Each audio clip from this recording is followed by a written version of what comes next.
Perhaps we need some outside universal threat to make us recognize this common bound. I occasionally think how quickly our differences worldwide would vanish if we were facing an alien threat from outside this world.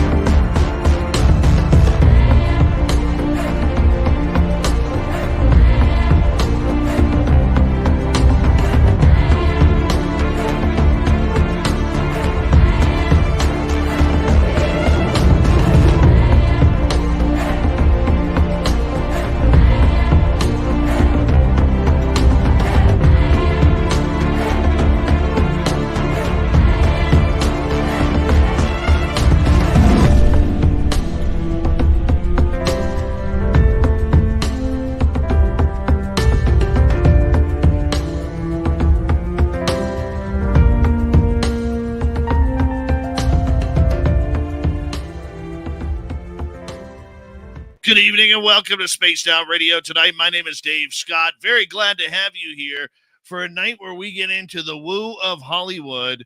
Yes, the Hollywood's best witch, Patti Negri, is here. You may recognize her from Ghost Adventures and many, many other television appearances. She's literally the best. She is the best. And you know what? She doesn't age. She doesn't age. It drives me nuts because I think I look older than her.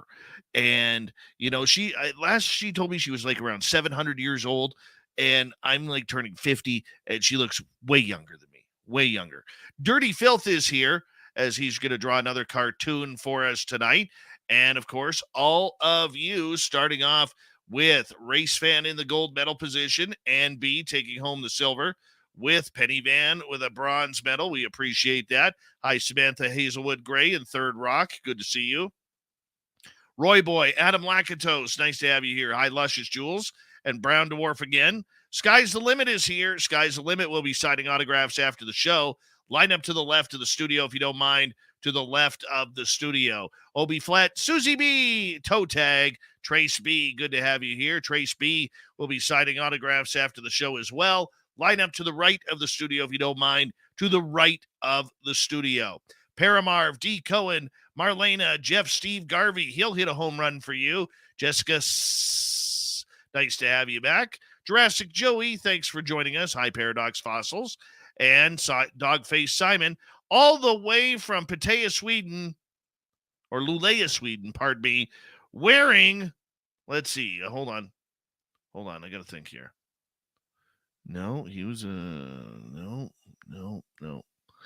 Wearing Nicholas Lidstrom's old number 5, starting on defense, Lars Janssen. Natalie Hayes, nice to have you here. Hello there, Jessica McCreary. Thank you for joining us.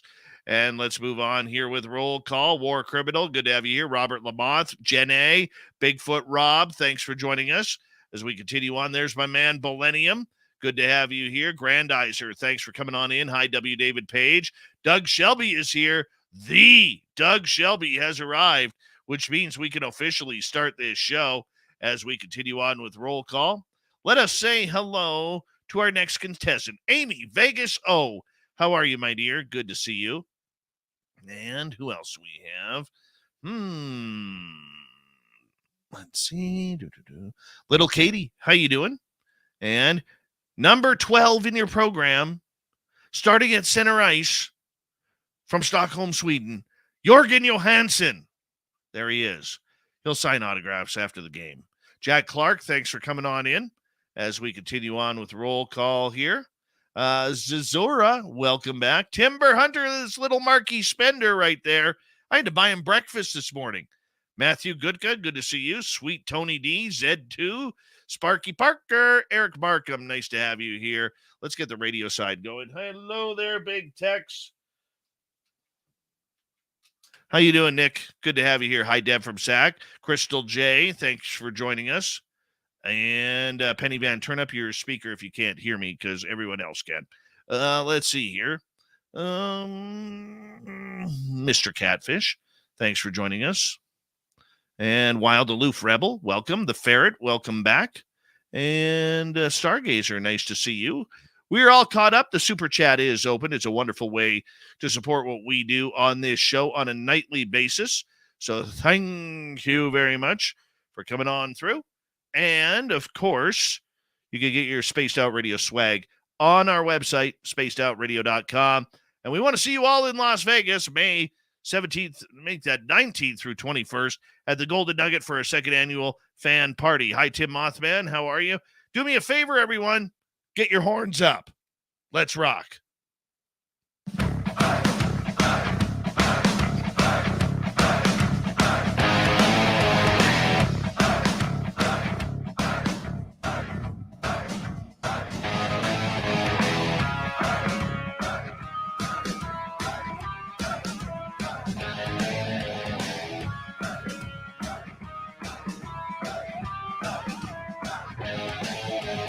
From the mountains of central British Columbia to you listening around the world, this, my friends, is Spaced Out Radio. I am your host, Dave Scott, sitting in the captain's chair of SOR headquarters. We welcome you to tonight's show on our terrestrial affiliates around North America, digitally on Odyssey Radio, TalkStream Live, and KPNL. All of our archives are free. Join us at youtube.com/Spaced Out Radio. Do old Davey the favor, hit that subscribe button. You can follow us on Twitter at Spaced Out Radio, Instagram at Spaced Out Radio Show, and on TikTok at Spaced Out Radio.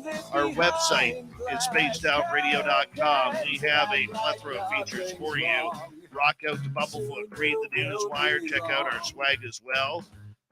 Tonight's show is brought to you by Chive Charities. Help make the world 10% happier by visiting Chive Charities today. You can find them on our website. We got a great show planned for you tonight. Patti Negri, known as the Hollywood Witch, joins us for some ghost adventures. Then in hour number 3, we will bring you some more stories from the swamp, courtesy of Swamp Dweller. Super Duke will be by for the Cryptid Report. I've got the Dave 101, and we'll sneak in some news as well. World-renowned psychic medium Patti Negri is the Good Witch, and she's best known for her recurring role on the Travel Channel and Discovery Plus's #1 show, Ghost Adventures, and the #1 paranormal show on YouTube, TFIL, with ELTON, CASTEE. She is the international best-selling author of Old World Magic for the Modern World, Tips, Tricks, and Techniques to Balance, Empower, and Create a Life You Love. Patti is literally everywhere. If there is something paranormal going on, you don't even have to, call her. She just shows up. You don't know how, but she's just there. She is a popular weekly podcast called The Witching Hour, which is fantastic, and has just launched her second weekly podcast, Patti Negri's Haunted Journal. We love her around here, and she is just one of the most amazing people in the paranormal. We're so glad to have her back. It's been a long time. Patti, thank you so much for coming back on Spaced Out Radio. How are you? I am well, thank you. That was quite the introduction. I'm blushing. Thank you so much. I'm everywhere. I try to be everywhere. That's funny, but thank you. It is really good to be here. It's been a while. Love your show, so thank you, Dave. You know what? It just amazes me because everywhere I look in the paranormal, you're there. Magazine covers, podcasts, television shows. I don't know where you find enough time in the day. I'm a witch. I don't sleep much. I don't know. No, life is just too fun to figure out what you just keep moving.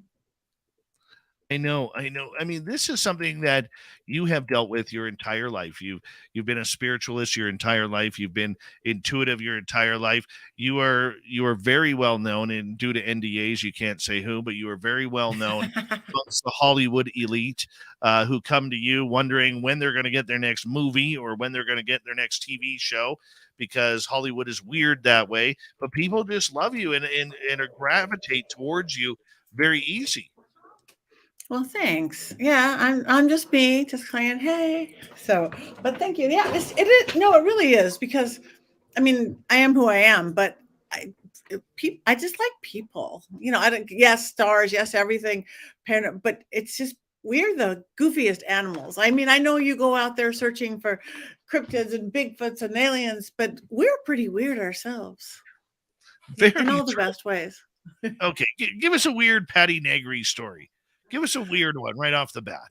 A weird one, a weird, I think the weirdest one was when I was actually even going to start to say beforehand.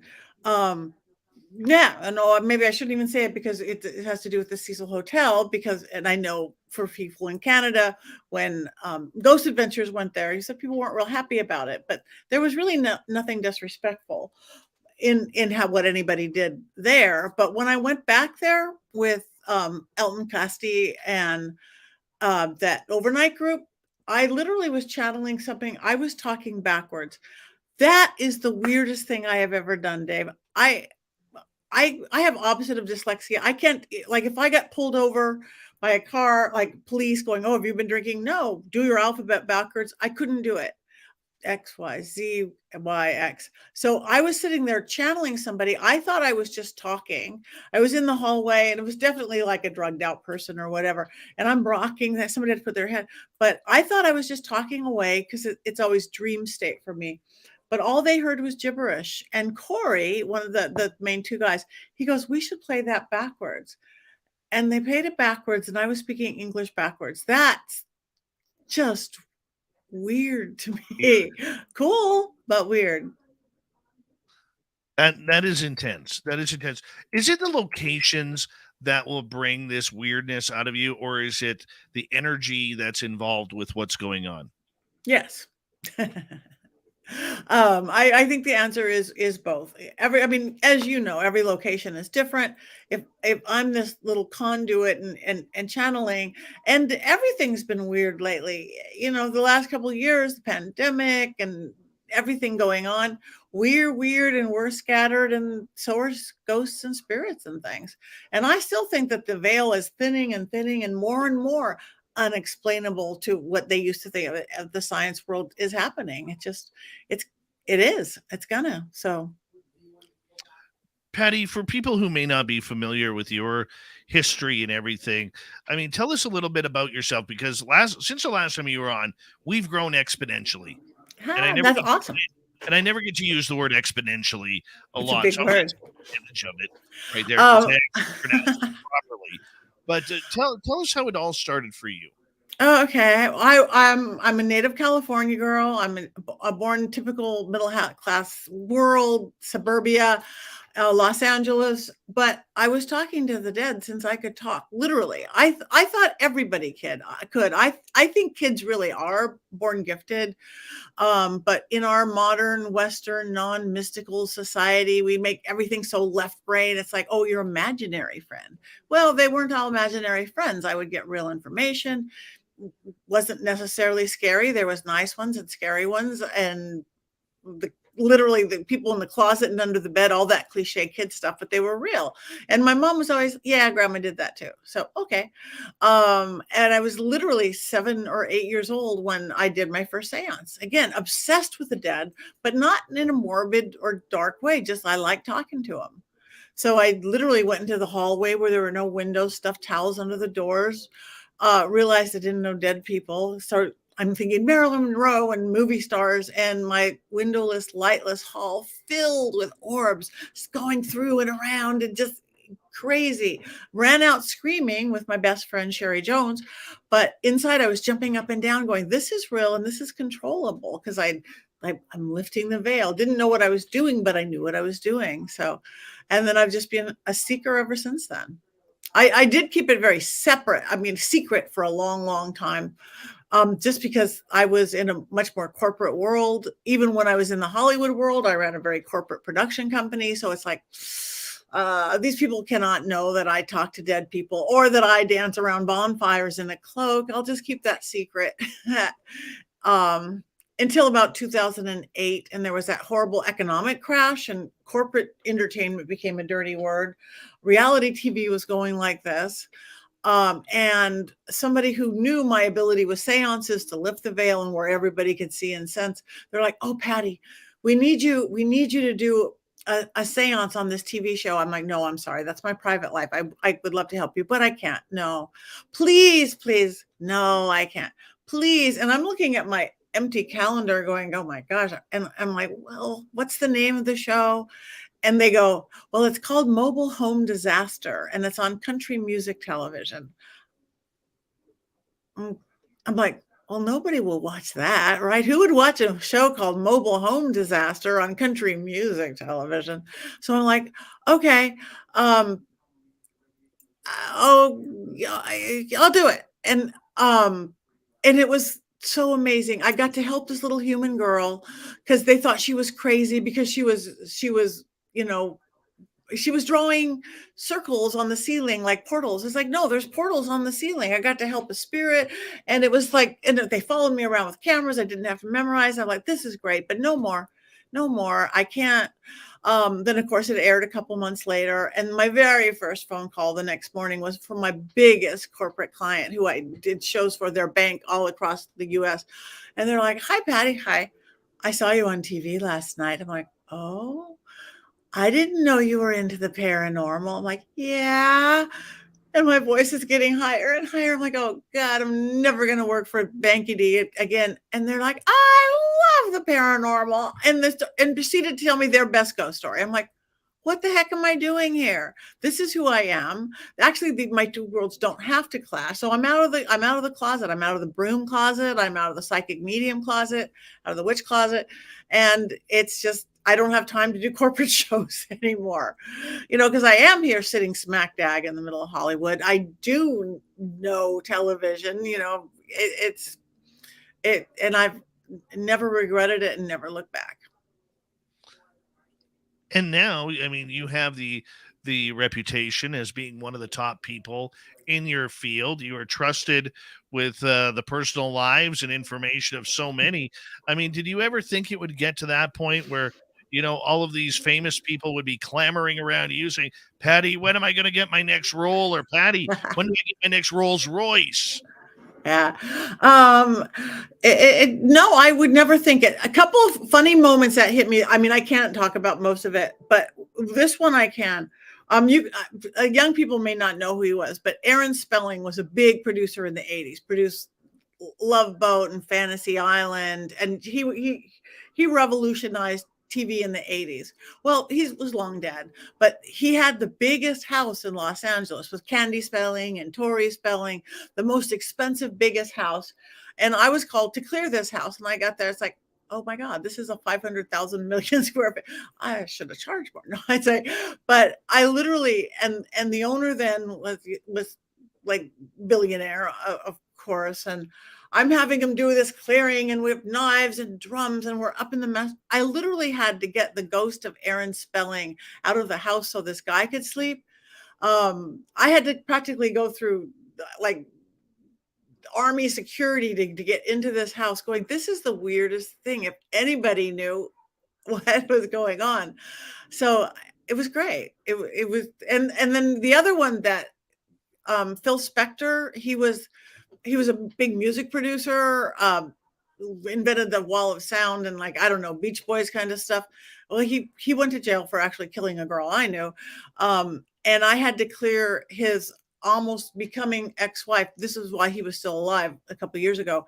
Had to clear the spirits out of his castle. That again, I'm in this, and when you're in this castle where magic happened, or literal castle, in the middle of Los Angeles, in the middle of middle class Los Angeles, there's a castle on the hill. This beautiful castle with carved wood. And then one room would be like a 70s shag rug love carpet that, whoever had done whatever, and pianos. And it was dark, oozy, icky spirits that had taken over this castle. I never, ever expected my life to go in this direction. Yeah. Flying off to France to do this, no, but this is better than I would have figured out. That is amazing. That is absolutely amazing. I mean, what's it like going in there and having to clear out somebody who is famous? I mean, I'll be honest with you. Like, if I had someone famous walking around my house, like if I'll use a hockey term or a sports term because I'm a sports guy, if Babe Ruth or Gordie Howe was walking around my house, there is no way, no how that I am cleansing them. Ever. Stay for as long as you want. No, I get that, but it was something like not human at the Phil Spector's house. And Aaron, he was just keeping the guy awake. He didn't bother the wife. He didn't bother the wife at all. Maybe he was just tired of women doing Tory and Candy and everything. But it wasn't his house anymore. But I have a ghost in my house. I have a little 1920s bungalow. And it came with a ghost, a French artist, not famous or anything. I mean, minor scale artist, but she came with the house, and I keep her. She's nice. We had a ghost in our house last night. Yeah? Yeah, my son saw it. He was walking by down the hallway, and something caught his attention in the bathroom. He turned and looked in the bathroom. He said he saw someone standing in the bathtub. Wow. That's normal for my house. My property wanted, yeah. My astral travelers who come over to check my house every now and again, they always get caught up with the fire elemental that protects my house, and the fire elemental is like, "Who are you?" It's like coming to the door and having that security. Do you know the password? It's like that, but it never seems to work.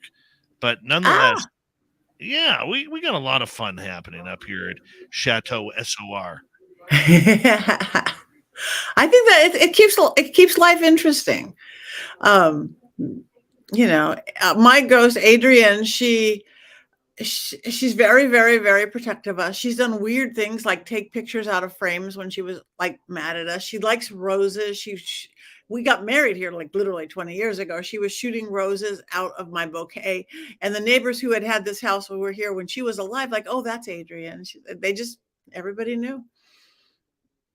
Really? Really? What do you love about talking to the dead? That they get, again, it's that they get excited by it, because to me, it gives them a titillation of kind of like being alive. As a rule, I like friendly ghosts. I mean, that's not what you're going to get. If you're on TV, nobody wants to go to the place where the ghosts are hanging from the chandelier, having a good time just because, they got married there or they got an Academy Award there. You got to go to the serial killer's house and the prison and the insane asylum. But whatever goes, they do seem to want to talk. But with the good ghosts, especially, it's again, they're fine. They're not stuck, but they don't have time and space. In all my experience, spirits there's not time and space like the way we measure it on the other side. So all of a sudden, if we're on an investigation, or I'm doing a seance, or even one-on-one mediumship, or a gallery read, it's like they're getting one-on-one. It's like real. You ask them a question, they answer. You ask them a question, they answer. So they get this little titillation of like, I'm alive again with time and space essence. It's cool. I can totally see that. And where it's a little bit difficult is when you do put yourself in those situations. What is it like when you go into a situation where somebody wants you, for television purposes or entertainment purposes, to try and connect with a serial killer or someone who is famous for crime or whatever it may be, anything negative? Well, get very careful and very respectfully.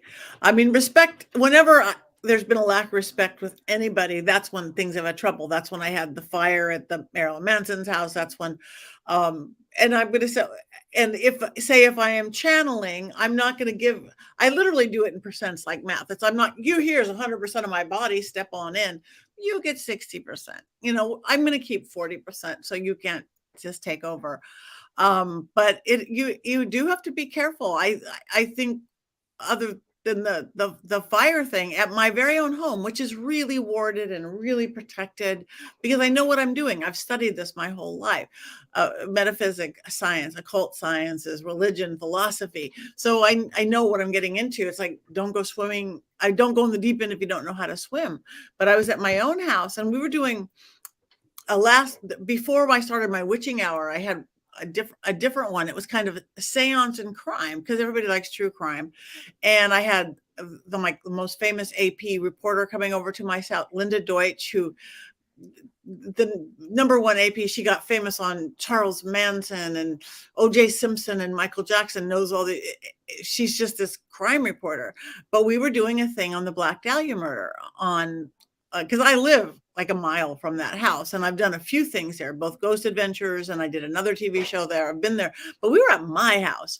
But we were going to be trying to look into that mystery, and my then producer, she's like, we work with a Ouija board all the time. I've worked with it safely since I was 7 or 8, but I didn't set up my wards and protectors. And she wanted to talk to her friend. Literally, it was like texting. We would just, let's talk to Sparky or whatever his name was. No one was there yet. I didn't set up my protections and wards. All of a sudden, she thought she was talking to Sparky, and she wasn't talking to Sparky. Something threw me into the back of my dining room chair, these like 200-year-old chairs, so hard. It was like, ugh, right at my upper ribs. I heard this crack, crack, crack. There's nobody that you could see behind me. I am sliding down to the floor.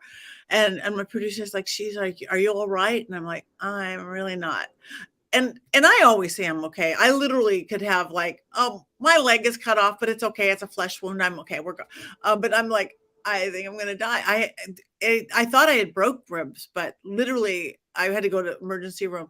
It had ripped all the cartilage off my floating ribs and ribs. This Dr. George Hodel, I know it was him, the spirit of, knew what he was doing and how he pushed me into the back of the chair. And it was about a month of really bad pain. So, but I dropped the ball. I didn't, set up all my protections, and I got lazy. But it happens. It happens. Oh yeah. When it happens, how do you change that? I mean, is that just spirit telling you, hey, you're starting to take this thing for granted? Yeah. I mean, again, when you get lazy, you're not driving great, you get in a car accident, same thing. So that makes me that much more okay. Follow your protocol. There's lots of different protocol, but follow a protocol. What happened with me is I started a school. Really, it's like people, not everybody do. I mean, guys, a lot of people know what they're doing. A lot of people don't. People see something on TV. So that's when, like last year, literally, I started my little university MAGICK, where we teach, besides psychic development and mediumship, we teach paranormal protection. I've got from Catholic priest exorcists to my vampire partner to we have a werewolf on staff now from the University of Washington to a Satanist, Richard Lael, to all sorts of New Agers and crystal people, all different paths. We don't tell you if there's any one truth, but you figure out your own truth. I mean, it's all good, positive stuff, but definitely left of center. Ha. Definitely. We got a minute to go here before we got to go to break at the bottom of the hour here. Patti Negri is our guest. You love what you do, don't you? You absolutely. I do. I love what I do. Love what I do. And I just want to comment as we're going on for a minute. I saw a thread go by, somebody say, do all witches have cats? Yes. Cats are good. Cats are good. Yeah. She just got fixed as my little kitten, so she's just laying there. Sore right now. Little sore. That's okay. Yes, adopt a cat. Cats deserve it. Cats deserve it. I got 3. Oh, nice. I kind of like them. They don't like me, but the one does. The one that we rescued from outside. He liked it. The other 2, they couldn't care less if I was around. They're cats. They have an attitude sometimes. Exactly. I'm okay. Patti, I'm going to get you to hold on right there because we are going to go to break here at the bottom of the hour. The psychic to the stars, the Hollywood witch, Patti Negri is here. PattiNegri.com is her website. Find her books online. And, of course, you just watch her on every television show that seems to be out there. When we return, we're going to get into some of Patti's favorite ghost stories on Spaced Out Radio. Stay tuned.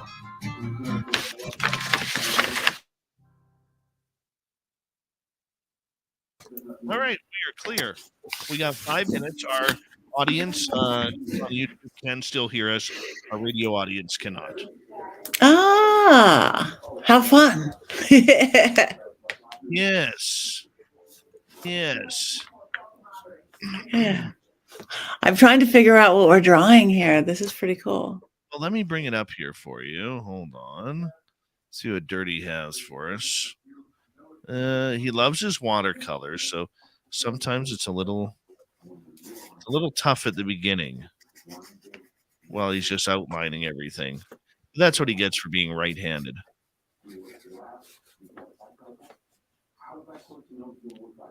Mm-hmm. What are you doing there, filth? There's a moon and stars, so it is a night theme. We know it's a night theme. This is awesome.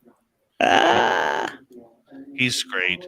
He's got his own book out. He's got his own calendar, and can be found on Amazon, the book. And yeah, we love him around here. We do. He's like a fungus that just won't go away. We love him. What does he do with all the paintings? We're trying to convince him to sell them. Yeah. Yeah. But he's just so talented. Hey, Dirty, are you going to talk, or are you just going to continue to mute us like you only have one ear? You know, I always make sure my microphone is ready to go, but I'm always muted on the show.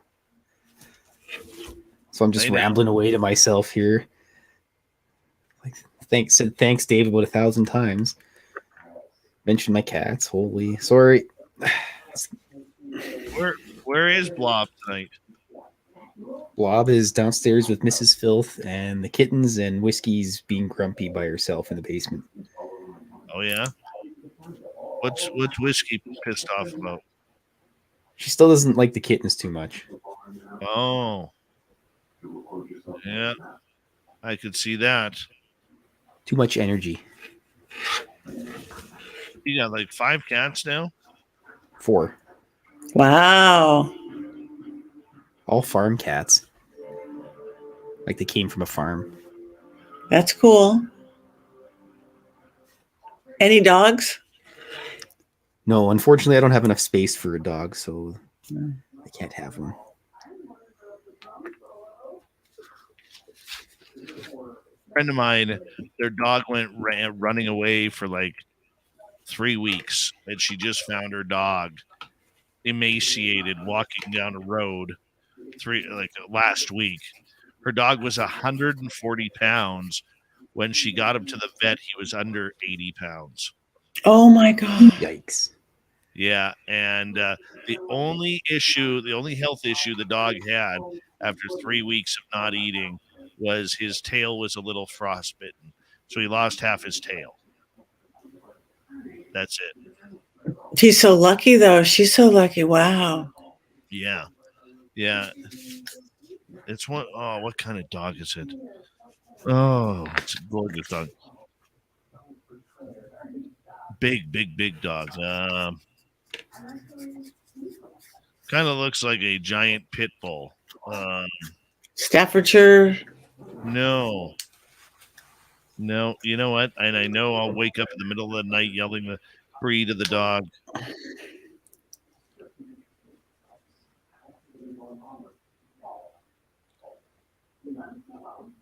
I'm including 3 seashells in this one, Dave.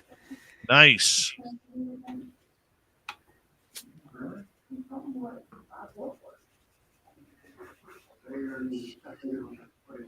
Lovely soft colors.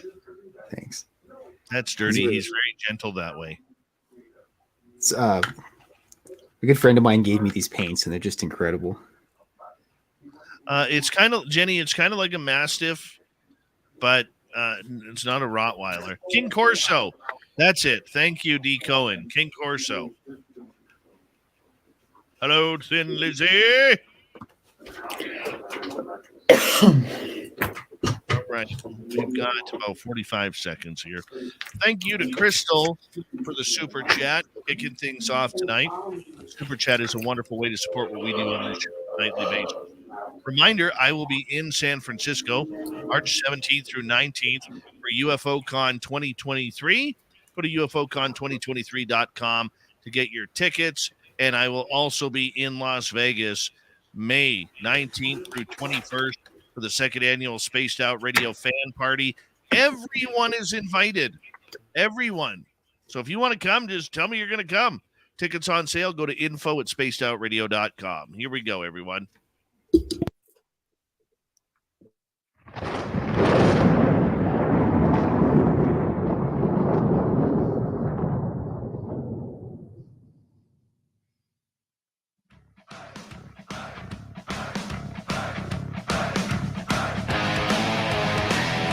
Second half hour of Spaced Out Radio is now underway. My name is Dave Scott. Thank you so much for joining us. We very much appreciate earning your listening ears. Want to remind you that if you've missed portions of this show or others, check out our free archives by going to youtube.com/Spaced Out Radio. Do old Davey the favor, hit that subscribe button. Our website is spacedoutradio.com. We have a plethora of features for you. Rock out to Bumblefoot, read the news wire, check out our swag as well. Follow us on Twitter @Spaced Out Radio, Instagram, Spaced Out Radio Show, and on TikTok @Spaced Out Radio. Here we go. Patti Negri is our guest. PattiNegri.com. You can get her books online, and you've probably seen her on, about 120 different paranormal radio shows, television shows, YouTube channels. Yep. She makes you sign a contract saying, you got to put my name in the bright lights because I'm Patti Negri. No, I'm teasing. I'm teasing. Literally, you are one of the nicest people in the paranormal. And thank you so much for being a friend of Spaced Out Radio's, Patti. Oh, thank you. I'm honored to be a friend of Spaced Out Radio. Of course.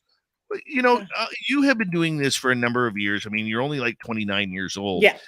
So in the last like decade or so, what are some of the funnier hauntings that you recall? Something that you were really entertained by?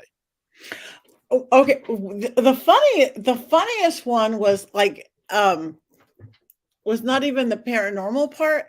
It was a ghost adventure show, and I never know where I'm going because, I don't want to know. I don't want to go all left brain with it. And if I do know a location, if I give him one, Zach won't even have me go in. It's like, look, this is what I experienced here. He doesn't want anything that could be made up. But anyway, I knew I was going to Arizona. I flew into Phoenix and then, but they're so used to me. It was like, okay, well, usually they would have a PA pick you up. They go, we'll just rent you a car, just pick up the car. And I'm like, okay. And I'm like waiting for more directions. I'm like, I need an address. I'm really not that good of a psychic. I need a physical address of where to go. Oh yeah. Okay. So here they gave me an address and I'm in this funky little, a little economy rental car. And I'm driving out past Phoenix and I'm driving out past Scottsdale. And then I'm driving out way into the desert. I'm a city girl. I'm out into the desert and then I'm off the beaten path. And then I'm off the paved road in the desert. And I'm just, there's like a couple of dune buggies going by here and there. And then I get to this little tiny adobe house. There's no crew. There's no trucks. And there's one other little funny rental car, and it was Justin Spurrier, their equipment tech. And I'm like, hey Justin, how you doing? He's like, oh yeah, you better stay in your car. I'm like, why? He's like, there's killer pigs here. I'm like, what? Yeah, they're called javelina. They're killer pigs. They were here last night. I'm like, what? Yeah, stay. And so I'm creeping out of my car, and I got my Google out my phone, and I looked up. Oh yeah, those are killer pigs. They're ugly. They're big, high, and I'm gonna watch out. So I'm sitting in my car going, well, I hope they get here soon. It's like gonna be sunset soon. And then literally, and then he's getting ready to walk away. I go back to. He's like, oh yeah, and watch out for scorpions. I'm like, what? Wow. Yeah, they're everywhere. And I'm like. He goes, but if you have a black light, they glow in the dark. I'm like, I don't have a black light. I'm in this tiny little rental car in the middle of the desert. Okay. So I'm looking, no black light. I'm looking for scorpions. I'm looking for killer pigs. And then I swear, almost like it was on cue, the wind whipped up through the cactuses. And he goes, oh yeah. And then there's valley fever. I'm like, what's valley fever? Oh yeah, it's some spores here in this part of Arizona and these western states that if it gets in your lungs, you die. And it's like, Okay, get me in the house. Ghost demons. I don't care. I don't want killer pigs, scorpions, and valley fever in my little rental car in the middle of the wild desert. That was hysterical. And then like moments later, the whole crew and then the trucks and everything showed up, and I forgot about killer pigs for a while. But that was funny. I kept going. I'm a city girl. Scorpions. Ah. So that was a funny one. That was just really funny. How would you react to then being chased out of a forest by Bigfoot then? I don't know. That would be that I mean, I know what I'm doing. I'm trained in all this and I think I can handle anything, but I'm the biggest jump scare person in itself, no matter what. So you just, a squirrel moved the leaf wrong, I'm going to be going through. And if there's really is a Bigfoot there, holy moly, you'll see me go fast though, I guess. In 2018, my two buddies and I, we were investigating a plane crash site by my house, and we ended up getting chased out of the forest by two Sasquatch. Wow. Yeah, that was incredibly wow.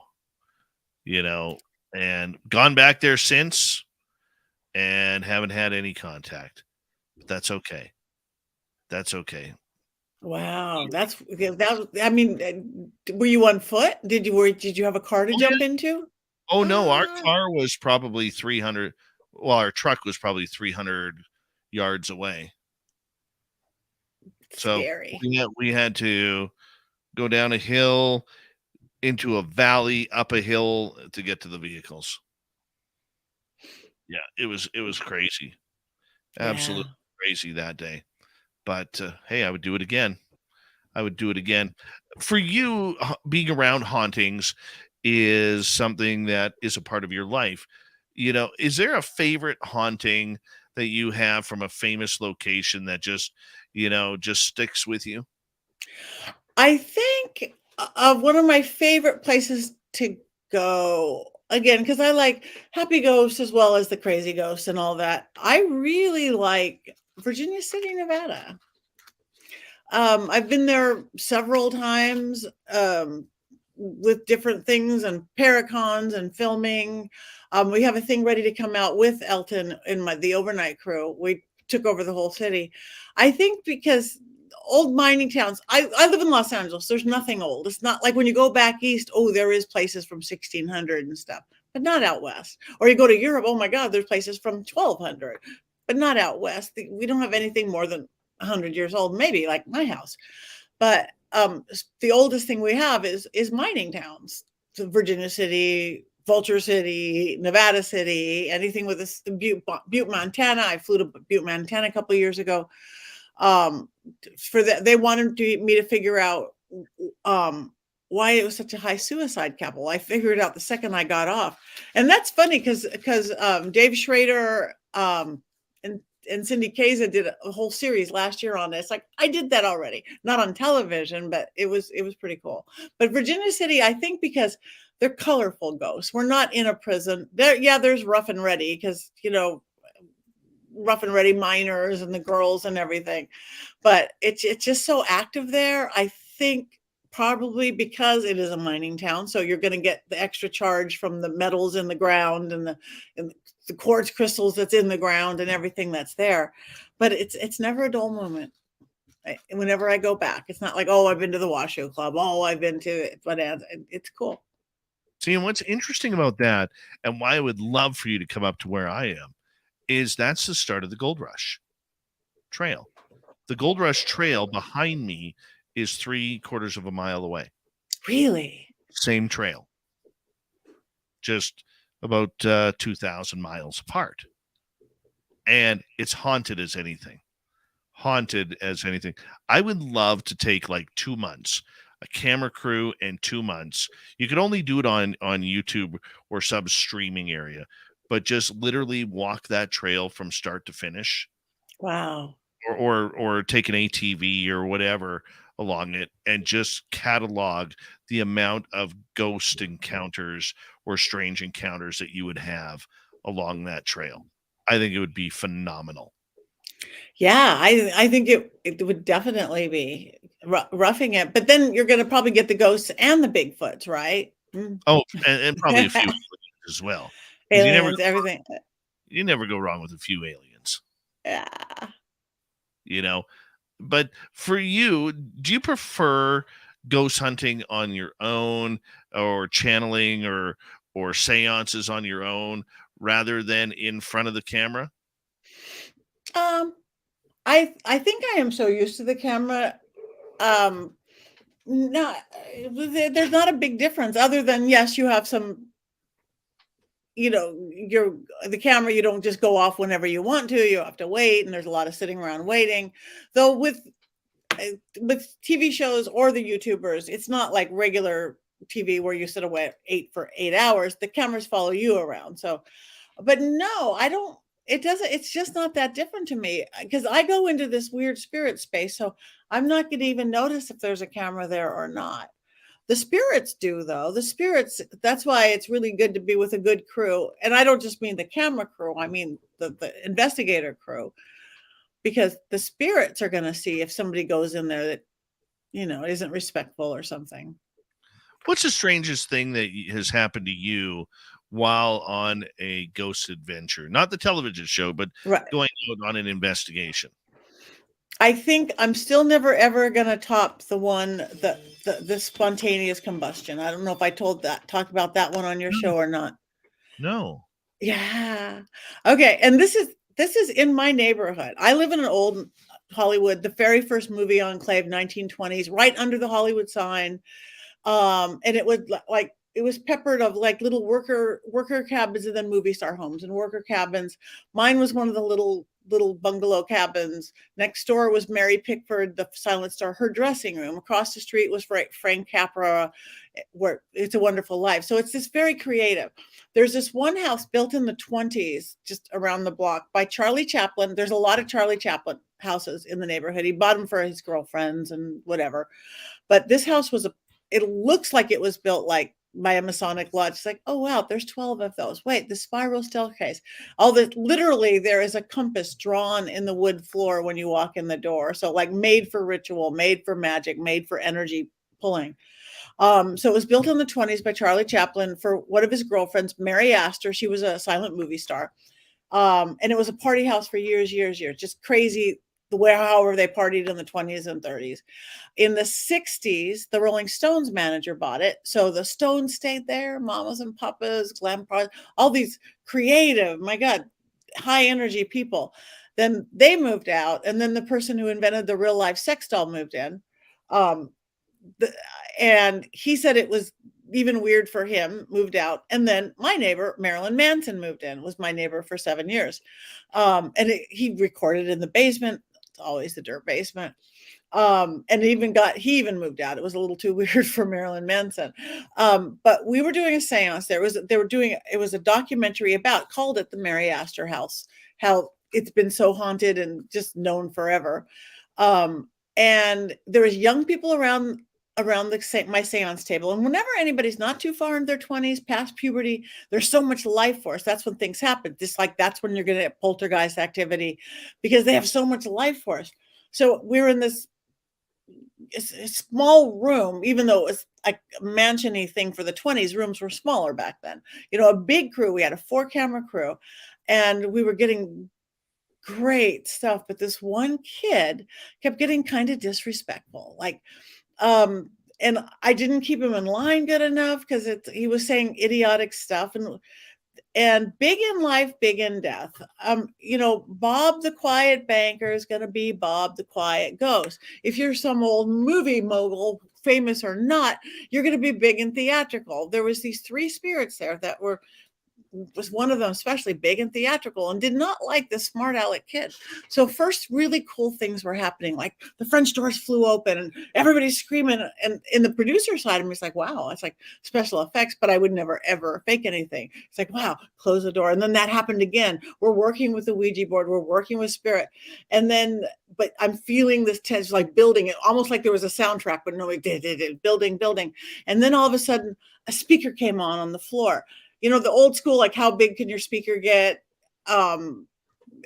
for your record player or whatever, it came on white noise. It sounded just like a spirit box. Like, we looked later, it wasn't plugged in, but this tension's building and I didn't pull it back enough.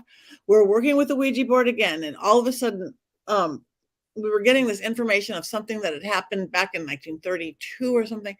And the kid said something ridiculous, and not him, but the cameraman facing him burst into flames, Dave. No. Like a V, angel wing of fire up his back. He was not standing in front of a fireplace or a candle. Two cameras actually caught it. One camera started filming the ceiling or the floor. You test the metal of a camera person by a small room with a lot of people bursting into flames. And his camera, poor guy, is wondering why everybody's screaming and pointing at him because he's facing the opposite direction. So cool witch medium Patti also is a medic Patti. I become medic Patti. I am in EMT. I'm like, drop and roll. I'm calling in my guys. Like, oh my God, this is not okay. His shirt burnt off him like poof. Like it was a synthetic, but it was cotton. It should not have went like a polyester or a nylon. I'm like, we are done. I'm shutting down the seance. I don't care what we're filming. This is not okay. No one burst into flames on my watch. This is not good. I'm like, but the cameraman, who was a super skeptic and not a believer and a filmmaker himself, he's, I'm okay. He was very intrigued by spontaneous combustion. He's like, I'm okay. I've got a sweater, the shirt, as I'm watching the blistering on his back. I'm like, I don't know. But he's like, no, really, I am okay. This is amazing. I talked to the spirit. I promised him we weren't even going to get rid of him. I talked to him. I put more protectors. I looked at the kid and he was no longer going to be any trouble. He scared to death. He's going to be the choir boy in the car, not another peep out of his mouth. Like, oh, he's okay. So we finished it, but so much stuff happened. Most I've ever seen, like from 15 feet away, we watched the glass fly out of cover and shatter. We'd get the frogs to croak and stop on cue. Croak, stop, croak, stop. They were below the house. They actually tried to push that cameraman off. I live in a hilly area, off the cliff in his car. I had to make him this little protective mojo bag. But why it turned into a happy story is that 3 weeks later, the cameraman, he goes, Patti, look at my back where the blistering had been. I go, you have to go to the doctor. It totally looked like he had went and got a tattoo of a dragon. Wow. Open mouth, sharp teeth, winged head, into the shape of the serpent. That is the exact energy I called in to shut down the seance. I work dragon energy. Scary, huh? I work dragon magic. It's crossroads magic. They can fly between heaven and earth. And that's what I shut the seance. I'm like looking at this thing and I'm like, oh my God, you have a tramp stamp of a dragon on your back. That is about the coolest thing I have ever seen. And he thought so too. He was so intrigued by it. They haven't done it yet, but he wrote a script actually with Stephen Norrington, the guy who wrote League of Extraordinary Gentlemen and the Blade series, very left, but about this TV medium, this TV psychic who does all the TV shows, and then something happens and a portal opens, and it's funny and scary the way I like horror films. I hope somebody fabulous plays me if they ever did it. But and this is the scar of his back is like on the cover of the script. But I actually did. I sat down with, it's called The Portal if it ever comes out, by Laura Malachi. But I sat down with him literally for 5 hours with the script. I'm like, Laurent, you can't say that on a camera. He's like, but you said that. I go, I know I said that. That opens something atmospheric. You don't want to be one of those haunted horror films, do you? Happens all the time. A spirit, an energy, good or bad, doesn't know the difference of an actor reading a line and somebody saying something that's going to open up something. So we changed the words that were something real to something that it wouldn't be, where all the actors die at 27. So you need somebody on set because spirits don't know the difference. So if it ever does come out, it sounds scary, but there's nothing you're not going to be haunted.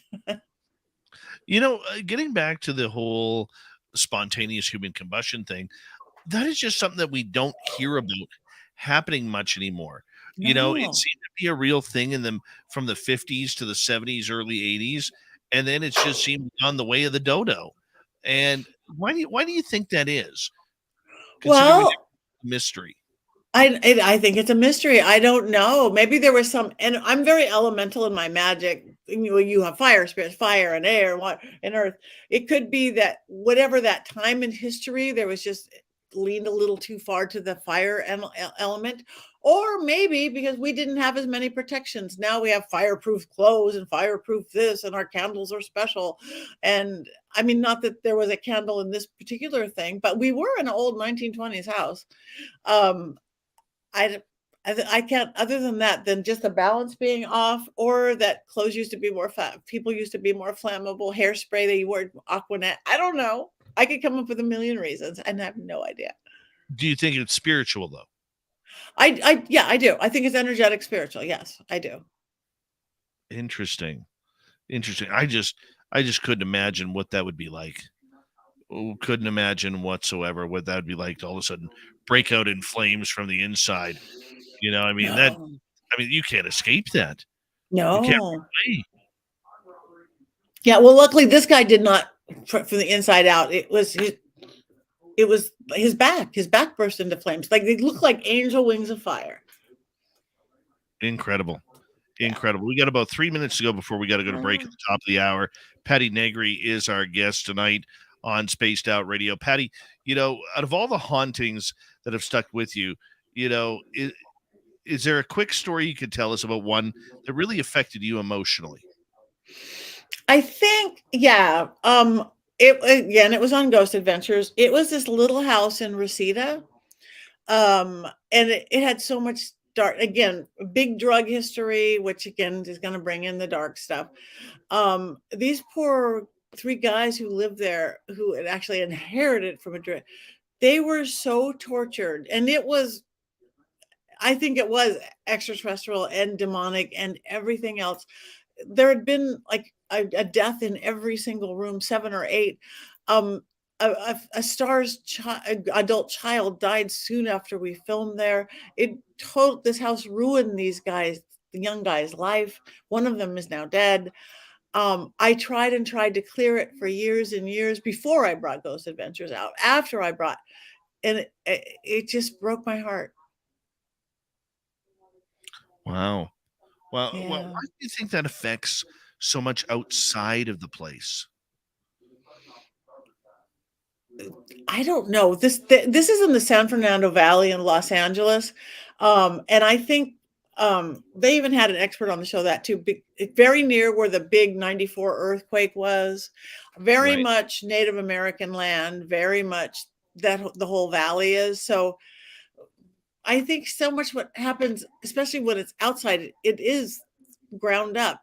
If you're on just really mellow, nothing ground, but there's ley lines. Like in Hollywood, I live in Hollywood. I think Hollywood is right where it is because there's all these energy vortexes. I think it brought in the creative people. Every time I've been to this one, it's not marked. There's lovers kissing or musicians playing or nuns praying. And it's right in between Burbank and Hollywood. And these little portals go all the way down to Malibu. And it brought in these like creative, and I have 7 religious organizations right by my house, from Scientology to Catholic nunneries to monasteries to Self-Realization Fellowship to Vedanta Society to Theosophy. The land it's our earth. It's a living planet. Amazing. Yet you still go out there all the time and get the job done. Yeah.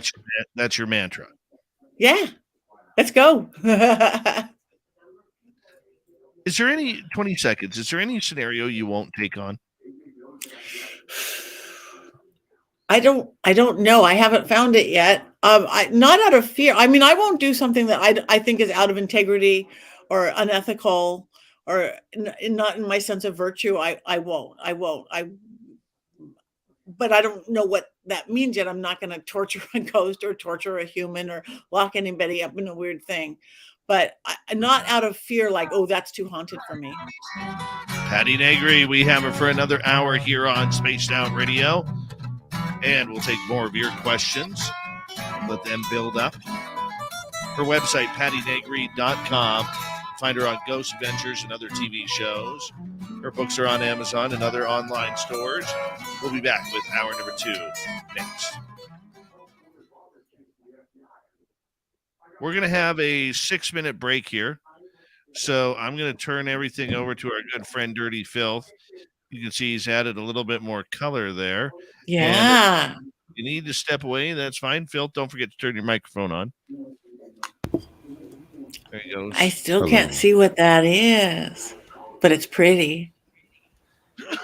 Yeah, it looks like a blob for the most part until the ink comes in. Ooh. That's when the So- great reveal happens. Yeah. So in your mind, are you seeing the ink there? You know, obviously you'd have to know where things are going. I see the whole drawing when it's done, and in between, I just kind of, I don't know, I just kind of go into a trance when I'm drawing, and the next thing I know, I've got cartoons in front of me. Wow. That's the best way to explain it. Yeah, I get that. I like the trance state. Yes. But yes, it's almost done here, ready for some ink. Which I went and bought new pens on this previous weekend that just went by. I love going to the art store. It's my favorite. I'll go in there and drop piles of cash and never feel bad about it. But if I got to buy bread or something, it's like, ugh. Oh, that's funny. Yeah, see, my ghost was an artist. She was French, and all her paintings were in. We don't have basements in Los Angeles, but I live on a hill, so it was the downslope side that was just kind of like not a real room. But all her art was here, and so I've got it up all over the house. So this is a little shrine to her. She was pretty. Does any of the art float around the house at nighttime? No, she's never messed up her art. She's taken, like I said, my pictures out of frames. She'll move things. This wasn't her. I watched a picture fly just a couple of weeks ago, and that was just a little mushy energy got in.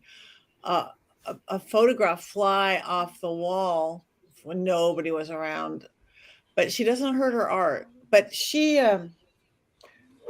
moved into this house in the 60s, and she was in her 60s in the 60s because there's still no neighbors who knew her. And she was a total hippie. There's macrame, there's tie-dye, and it was all here in the basement-ish thing. And she made pottery in the 60s. And then her record collection was here from the 70s. And she was like a disco queen in the 70s, in her 70s. And it was just wild. I've got her life. She for her day job, she designed fancy store windows like fashion. So she mixed her art with, designing window displays. That's cool. I wish I had a grandma like that. Yeah. My grandma's pretty cool anyway. Yeah. That is cool. Grandmas are cool. Ooh, ink is coming in. Ink is coming in. That's going to be so pretty. Can't believe my cats haven't come and bothered me. It's like 2 days in a row now. Usually they're up here just causing a ruckus, but. So how old are your kittens? We got them in December last year, so a couple months. The gremlin and the gargoyle, they're kind of a handful right now, but that's all right. Yeah, my girl is 8 months. She's wild. She was a feral, and my friends found her when she was like, the vet said like a few days old, umbilical cord attached, no food, no mama. They worked night and day and bottle fed her for weeks on end, my friends. And she's a feisty one. That's respectable. Our cat Blob is like that. She was found half frozen to death in a hay bale. Wow. Because we live in a place where it's cold, so Canada's pretty cold in winter. Yeah. We're above freezing. Yeah, I probably since I've been to Vancouver for the first time since we last spoke. It's a beautiful city. I hate Vancouver. Really? Oh, it was so pretty. It was clean, and we were there in probably winter, but it was a beautiful. No, it must have been spring or fall because it was like 70 degrees and perfect, and probably fall. Yeah. Vancouver has its nice areas. It really does. But then it has its ugly areas. Doesn't everywhere? Yeah. I just work. I used to work in Vancouver, and just the attitude of the people there, I just fell out of love with. It's a very egotistical city. I'm from Vancouver. Who the hell are you? Kind of. Now, if you went over those mountains for about 45 minutes in a plane, you'd fly right to where I am. That's cool. Haven't done that yet. Yeah. That looks like a beach setting there, Dirty Filth. You get a little bit of beach action there. You can't have 3 seashells without a beach. That's or it true. could be a toilet, one of the two. Oh, when you said 3 seashells, I thought you were talking bathroom, but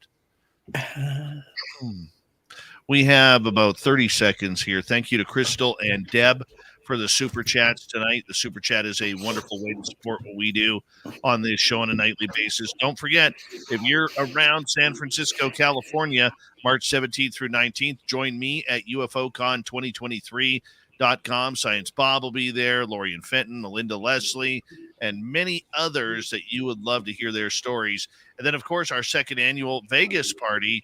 Look at the ticker below on YouTube, May 19th through 21st at the Golden Nugget. We want to see everybody there, and hopefully we do. Here we go.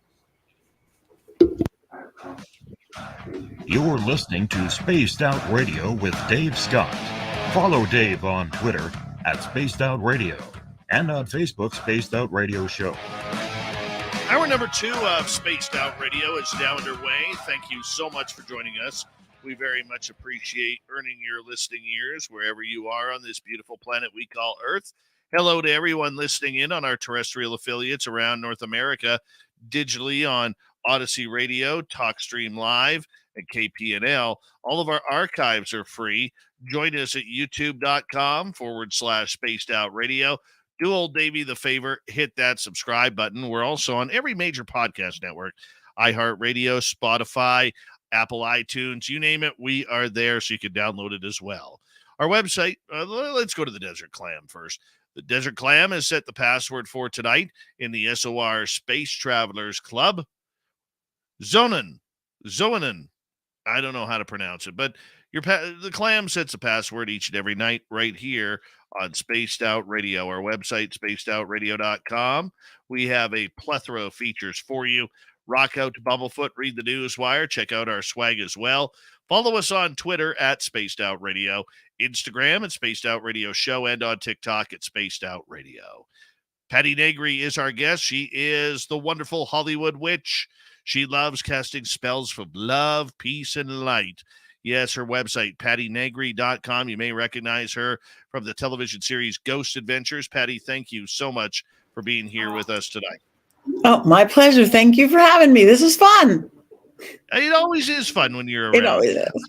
I want to ask you, before we get into some audience questions here, I want to ask you regarding dealing with spirits, because you deal with an area that is very antiquated for North American standards. Everybody was flocking to Hollywood back in the day, and to be honest, they still are looking for that one shot at making it famous. How many stars that didn't make it, or people that didn't make it, come to you saying, where am I? What am I doing here? How did I ever get here? What's going on?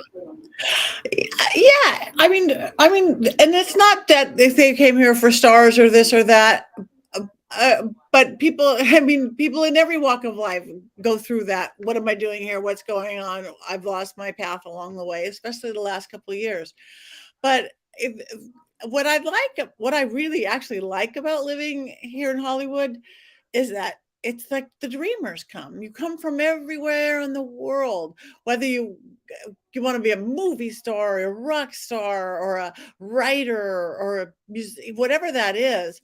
It's dreamers. That dreamers come. Now, of course, not everybody's going to make it. I can't imagine the smallest percentage of people that make it. But while you're here doing the struggle, you maybe find a different path that's slightly there. You're an acting teacher, or you go to something completely different. But I like that it's kind of driven people, that it's adventure. There's some sense of adventure to it. But if you have to be tough too, because it's a tough town, because it's not going to take you in. Might chew you up a little bit. But I think everybody goes through that, not just because somebody is a star or famous or didn't get famous. We're interesting animals. I just have to keep saying that humans, we're just so fragile and so strong all at the same time. Right. Do you prefer dealing with the lighter side of the paranormal compared to the darker side? The darker side of, say, criminals or murderers, or, let's face it, California, tends to have a lot of serial killers, right up. Hey, and for some reason, it's a West Coast thing, because that seems to travel right up here to British Columbia.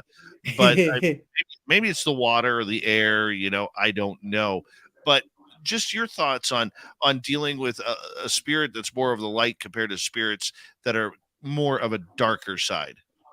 Yeah, I mean, I do. I mean, I like the other side too, because again, I have helped people on the other side, on the darker side, or helped both the living people to clear the darker side, or help darker side. Going back to the Black Dahlia house, we actually crossed. It wasn't Elizabeth Short, but we actually crossed over one of the girls that was really stuck there. Zach was there, Aaron, everybody was there. They would never see it on camera. It doesn't fit with the style of the show, but we helped the spirit. But I like the lighter stuff. Again, I like hanging out at the Hollywood Roosevelt, where Marilyn Monroe is literally always by the pool, walking around in this kind of like chiffon pool cover lingerie looking thing, and so happy. Or again, getting away from the Hollywood thing. I was working with this young guy, passed away. He had an illness, and leaving a young wife and a young child. And there they sat with his iPhone, and they didn't know the code, and hundreds of pictures in it for this kid that wouldn't see his daddy grow up, and they didn't know the iCode. So literally the spirit gave me the iPhone code so they could have the pictures. And I was like, that's heartwarming. And we were dancing in the living room.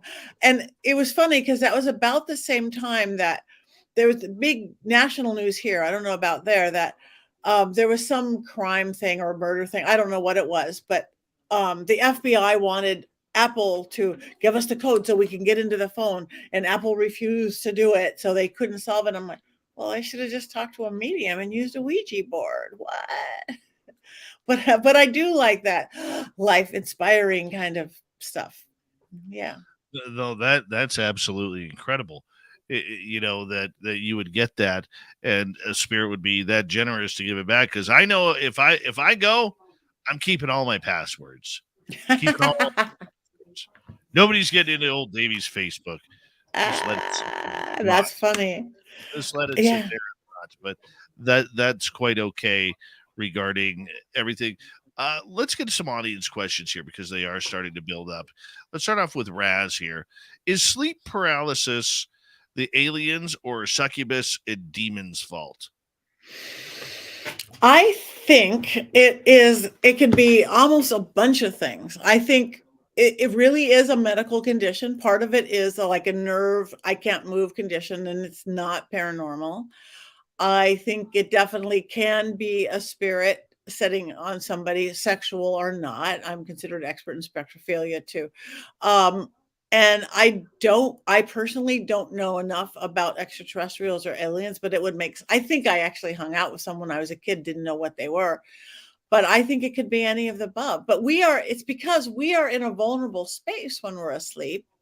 Again, we're not on a guard, we're not on alert. So that's when that kind of stuff can happen. So that is why, if you play in this world that everybody here plays in, like, because you're watching this show, do put some other protections up around bedtime. Really, work within your belief system, within your religion. Hang a cross, hang a Star of David. I hang a helm of awe because I like that Norwegian rune. It's so protective to me. Whatever crystals, this or that, but because we're at a vulnerable time and spirits come out. Right. So I think it could be, and not all spirits are a succubus or incubus either. Even not all sexual ones are succubus or incubus. It might be somebody's ex-husband coming back to say goodbye. I remember you and I did a show years ago about ghost sex. and how it's actually a lot more prevalent than what we think. Yep. It is. And it's good to talk about it because people don't, because we really are a prudish world, no matter how, and talking about ghosts is bad and talking about sex as you can and put it together. But if all these people are experiencing it, whether the good side or the bad side, they think they're crazy and they don't know nobody to talk to. So I did a Travel Channel movie, 10, 12 years ago. And it was the good side of ghost sex. And so many people came out of the woodwork. Oh my God, I've been experiencing this for years. I thought I was just crazy, or I thought it had to be evil and I was possessed. So that's why it does need to be talked about, because it's been around every culture forever. The good, the bad, the ugly, all of it. Have you investigated any ghost sex claims lately? Recently, I don't even, I did it was I think it was a TV show. It was a pilot for a TV show. I don't even know the name of it. And it was very near here, Hollywood Hills. There's that vortex. And it was a house that, somebody had lived in. He was like a dog. He went to medical school, but he never made it out of medical school, and then turned into like like a Frankenstein-y kind of a serial killer. But at first, when he was like almost doctor, people would come to him for like gangsters who were shot or illegal abortions and things. But then it turned but he was known for a lot of weird sexual stuff with living people that were there. I recently investigated that, and he was pretty trippy. Yeah. Wow. All right, let's move on to another question. This one from Raz again. Should a witch own a cat? Is it required? It is absolutely not required. We don't have any requirements. I mean, to say you're a witch, it could be like saying you're Christian, are you Baptist, or you're Presbyterian, are you this? There's no requirement. A lot of witches do have cats, and they're known as the witches' familiars, because cats, for one, really can see through the veil. Cats really do like magic. And if you have a cat, like whether you call yourself a witch or not, if you have a sacred, or you're working with your stones, or you're working with spirit, there shows up your cat. Cats, and anybody who works with spirit, cats and dogs, but especially cats, know when their spirit's in the room, they see them. So it's a nice thing for a witch to have. And if you have your familiar in a cat, they watch out for you while you traverse between the realms. Interesting. You think cats really care? I do. I think they do really care, but they have a different sensibility than we do. I don't think it's just they don't care. It's just like, what? I'm on my own right now. That independence thing may come across as not caring, but it's just independence. But that's why a lot of witches don't put their familiar in a cat, because cats are cats. It's like, I don't want to do ritual right now. I don't want to do circle. They're cats. So a traditional British craft, you know how you always see skulls in magical stores, new metaphysical stores, occult stores. In traditional British craft, you put your familiar in a skull, not a human skull. It doesn't have to be a real skull. But if you have something with eyes and ears, then it gives it more shape, just like a haunted doll. So, because then you don't have to deal with that independence of a cat. Right. All right. Let's move on to another question here. This one coming from Kevin. Patti, can you break an evil grip hold or maybe bad spell on my buddy and guitarist Dan Oldfield? Some dumb son word there is messing with and controlling him. Any advice before I get serious? Yes. Literally I do a lot of old-fashioned Southern conjure. I actually put this one in my book, Old World Magic for the Modern World. Get a lemon, get some salt. There's different versions of it. I have one you could download for $6. We know that lemon is cleansing. We know that salt is cleansing. There's this beautiful, it's my favorite uncrossing spell. Your friend may or may not have somebody doing something. 99% of hexes and or curses are self-created. it's that self-fulfilling prophecy. Somebody told me years ago, and my baby, like, the best curse to do, don't ever curse anybody, but say, I'm going to curse you, walk away, and they've just create their own thing. Like I did this thing with the LA Dodgers, the Sports Illustrated curse. Nobody really put us, it's somewhere down the line, and athlete tanked after doing the magazine. But I have, it's Southern Conjure. Get a lemon and some salt, and you're going to slice the lemon. There's a little chant, because rhyming word, sour spell to sour fruit. You must go there, because that's your suit. Into this lemon ever bound, all cures, all ills with salt and sound. And then you're going to salt the heck out of it. And you're going to say another little part of the chant, curing all this thing. And then you've got on a platter a very salty 4-sliced lemon, put it to dry somewhere. Even in LA, it takes me like a week to dry. So someplace cold or damp, it's going to take a long time. And then all that negativity will go into it. And then you burn it or bury it. Now be careful burying it, because a salty lemon is not good for your garden. Burning it, you can't sit there with a match. You need a fire, but it really pulls the negativity out.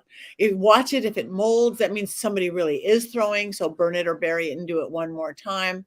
But it's old-fashioned Southern folk conjure, Southern folk magic. It is so affected for the price. You get the fake with the fake witches and gypsies, like, give me $4 million to get, like, give me a lemon. Give me a lemon. But even if your friend, if he does the lemon spell, I would not say the dud B word's name, because now you're connecting to them. Just set the lemon to anything sent your bad way, to the attributes, not the person. Because again, you don't want the karmic kickback, even though you're doing protection, and I do protection, and you want to send it all back. I would do less connecting, even if you know the exact person who did it. Just say all the bad stuff sent to me. Don't put the face or name there. Why not? Don't you want them to get feeling worse than what they do? Well, I mean, but again, we have cords between people. It's not ethics or good or bad. It's hating somebody is an attachment to them. Getting them out of your life completely and never thinking about them is freedom. Makes sense. sense. My little world. Makes sense.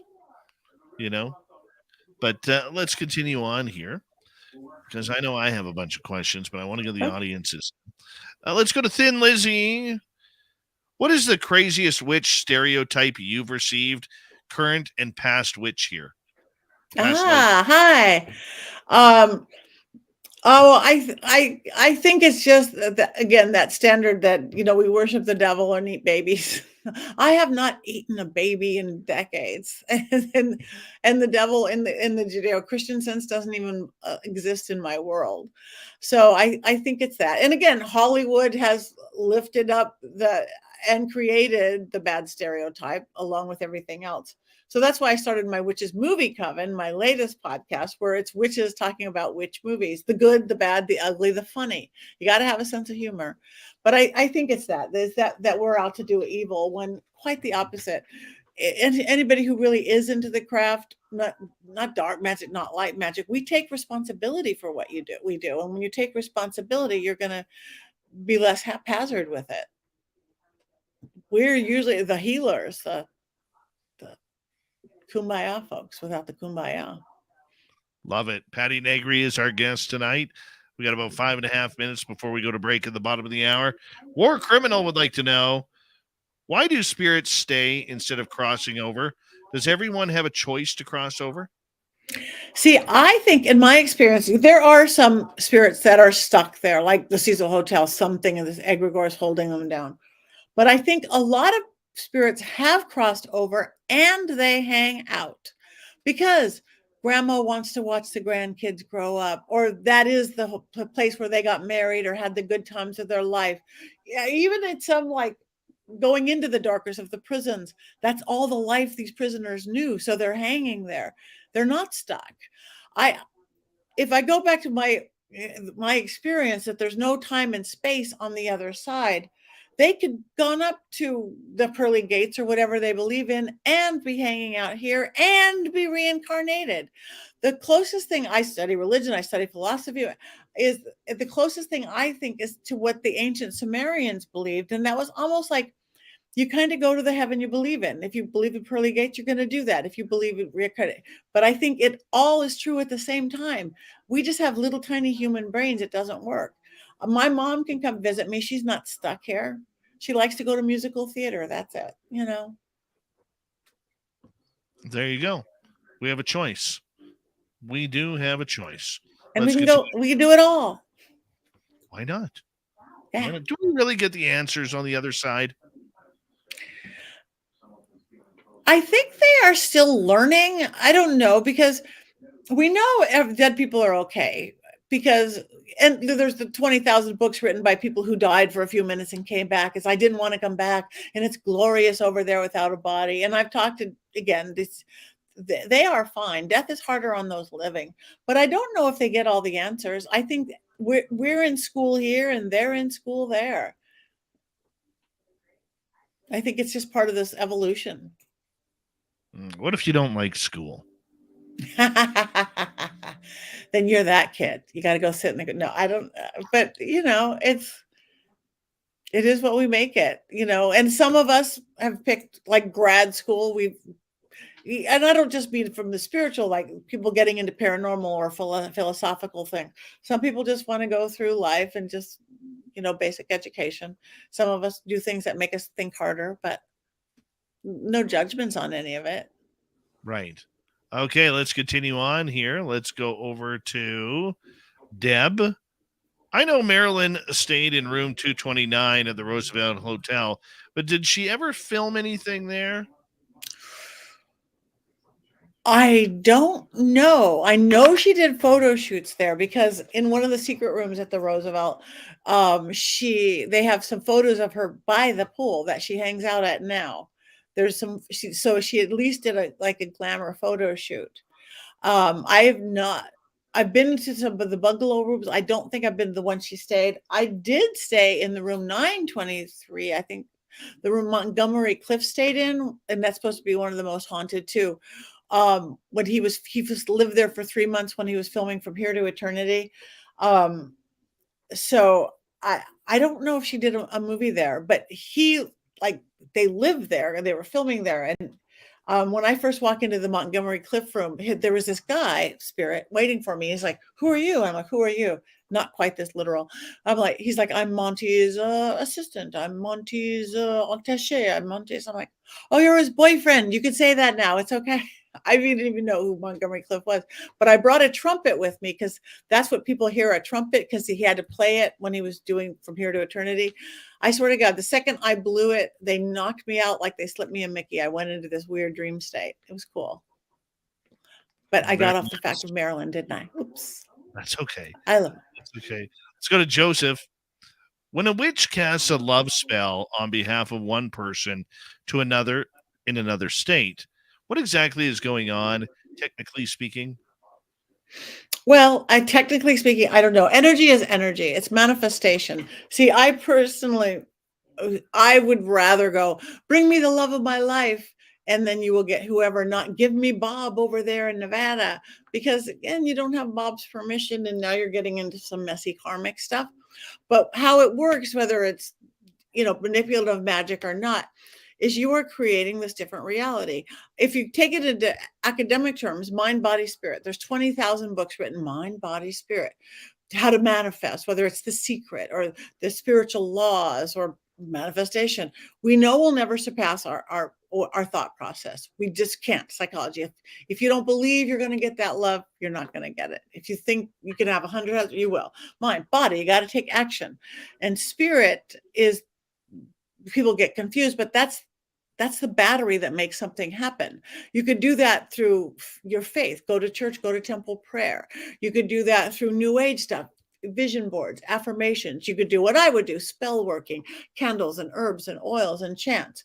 But anybody could look at anything they've done and they've accomplished. You had that mind, body, you believed you could do it and you deserved it.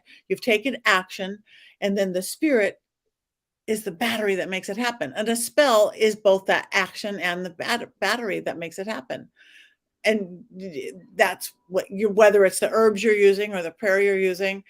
And that's what makes it happen. In witchcraft, we call it creation working dispatch. Patti Negri, we have her for another 30 minutes here on Spaced Out Radio. We are having so much fun. Good to have Patti back on the air. Her website, pattinegri.com. You can see her on Ghost Adventures, lots of other TV shows. We'll be back right after this. All right.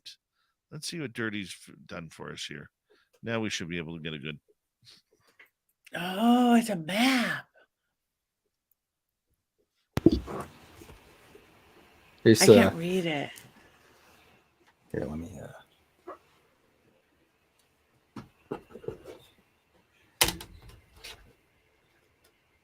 says, I got a job at the Roosevelt. Oh, that's beautiful. This is LA. There's a Santa Monica Pier and the Roosevelt. They've got their case and they're, oh my God. And a sandcastle. Oh, and a sandcastle. I'm surprised That you is didn't so. put a crab on there. Did you put what? Who? A crab. I was thinking about it. Oh my God, that I'll is put you beautiful. down for crabs, Dave. All right, thank you. Hollywood Haunters. That is absolutely gorgeous. Thanks. Here's the other Roosevelt, my favorite hotel. That is the hotel. I used to do a regular Sunday night show there. I've done big things in the big ballroom with the things that you could always find the cold spot. I met my husband at that hotel. And so you use the Roosevelt. That is so cool. That was the one I thought of, and then halfway through the first half hour, like, oh yeah, I love the Roosevelt. I was like, well then, that'll be a surprise when we get there. Yeah. That's Dirty Yeah. Phil right there, getting dirty with his mental magic. Psychic too. Yeah. Yep. And we had a All right, blob. boys and ghouls. Yeah, well, Wait a there was Blob, and the gargoyle was in here too, and now everyone's being a jerk, so I think they want snacks. You go get them some snacks. I'll get them snacks. You cats have a great night. See you in the chat room. See you, Dirty. It's What? so gorgeous. Wow. That's I love Dirty. the cat names. Yes. Blob usually comes out and will sit right where on the painting while he's painting. Hello, Chili Peen. How are you? Who else has come in here? Jeff Steve Garvey. Nice to have you here. I think we're caught up. That's good. I think Yes, we're- every day is indeed a blessing. True that. Thank you, Anya, for the super chat, along with Deb and Crystal.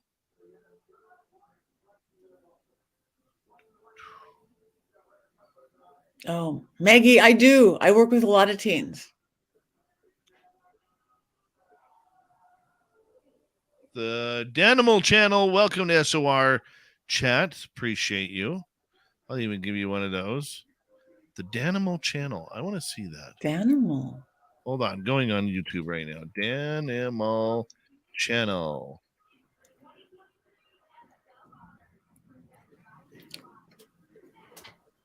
I don't think that's them. That's a different profile picture. Don't think that's. I don't know. No. It's a mystery, another mystery of life. It is. It is. Let's try this way. Hold on. See, I got two YouTube chats going on here. Let's try this one.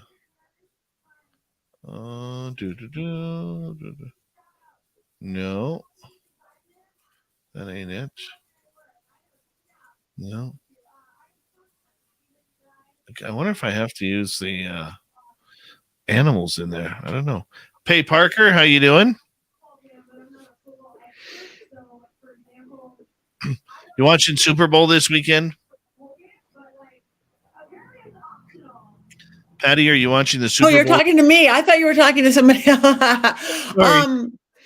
That's no. I'll watch the commercials. I'm not a sports person. I like the commercials. I'm one of those. Halftime. Yeah, I don't get sports on TV. It's little ants running around. My husband does. He will be there. I'm sure he's watching sports right now. But I'll watch the commercials. I have to miss part of the Super Bowl because I got to take my son out of town for hockey.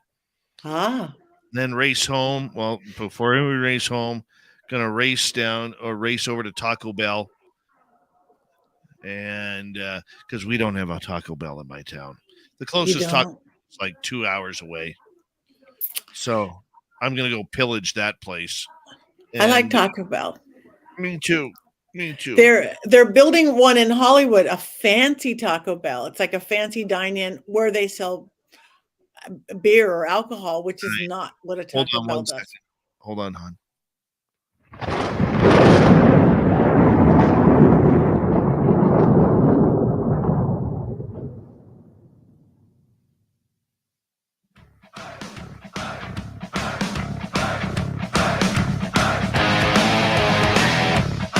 We passed the halfway point of Spaced Out Radio tonight. Good to have you with us. My name is Dave Scott.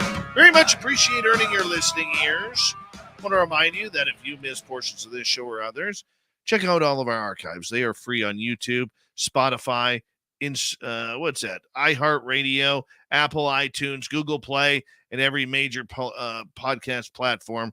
We are there. Our website is spacedoutradio.com. We have a plethora of features for you. Rock out to Bumblefoot, read the news wire, check out our swag as well. Follow us on Twitter at Spaced Out Radio, Instagram at Spaced Out Radio Show, and on TikTok at Spaced Out Radio. We got her till the top of the hour. Patti Negri is here. She is the wonderful Hollywood witch. We're taking a bunch of audience questions. They are lined up, Patti. But first, before we bring Patti in, reminder, her website is pattinegri.com. You can get her book there. You can check out her podcast, all the television shows like Ghost Adventures. She is everywhere. Like, don't even think of her or bring her name up at dinner time because, poof, she'll just show up at your kitchen table and say, "Where's my plate?" That's the way it is. Patti, thank you so much for being here. You are so welcome. And yes, food, dinner, I am there. I will show up. I'm working on cloning. You should. You'd be a perfect one for it. Yeah, I would. Well, you know what? If you're not busy on May 19th to 21st, you could join us at the Golden Nugget in Las Vegas, because I know you like Las Vegas. I do. You just let me know, because we are having our second annual fan party there. Ooh. And it's going to be a lot of fun. It includes about a 6 to 7 hour live YouTube show, VIP party. We're going to have an experiencers group. We're going to have a night sky watch for UFOs way out in the desert. We got a lot planned.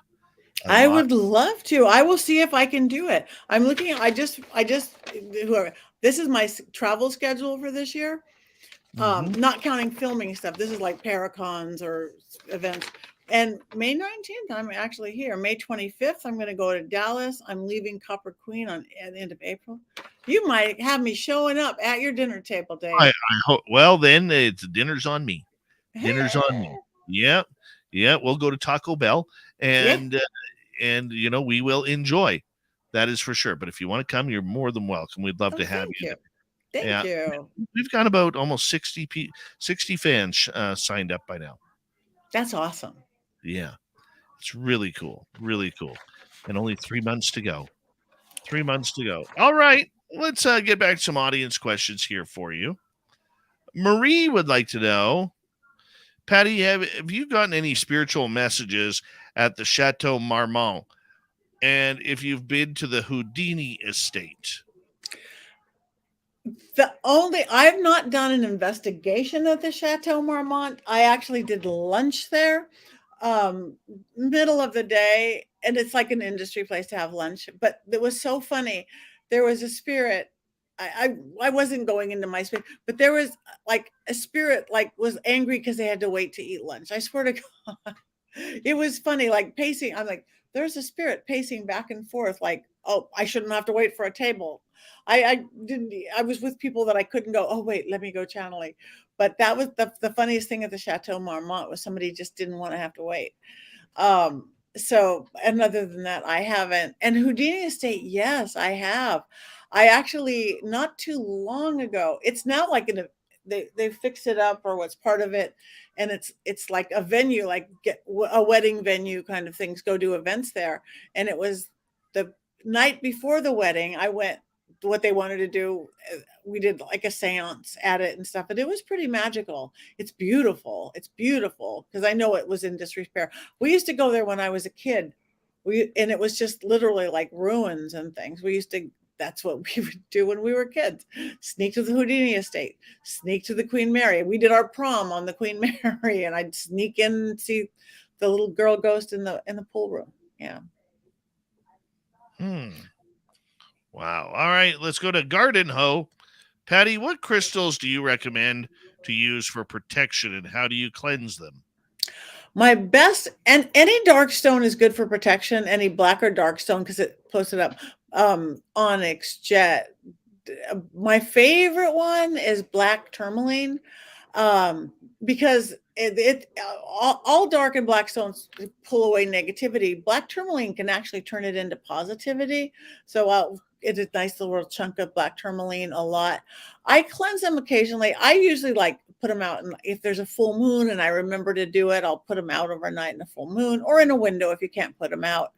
Occasionally I will smudge them with a Palo Santo or something, and occasionally you have to wash them, but be careful washing certain stones. Like you can't wash a selenium, because I think it'll disappear. It's like salt or something. So gently wash most of them, but a lot of it's just energetic. Good question. I'm a sodalite guy. I even put it around my microphone. Oh, that's beautiful. Of sodalite around my microphone every day. Every night. Yeah. And besides, I mean, black stones do that, but find the stone that works for you, what you're drawn to, like the sodalite, whether it's the attributes somebody told you it was given or the ones you feel in it. We're going to have it, pulls to certain stones and things. Oh, very true. Very true.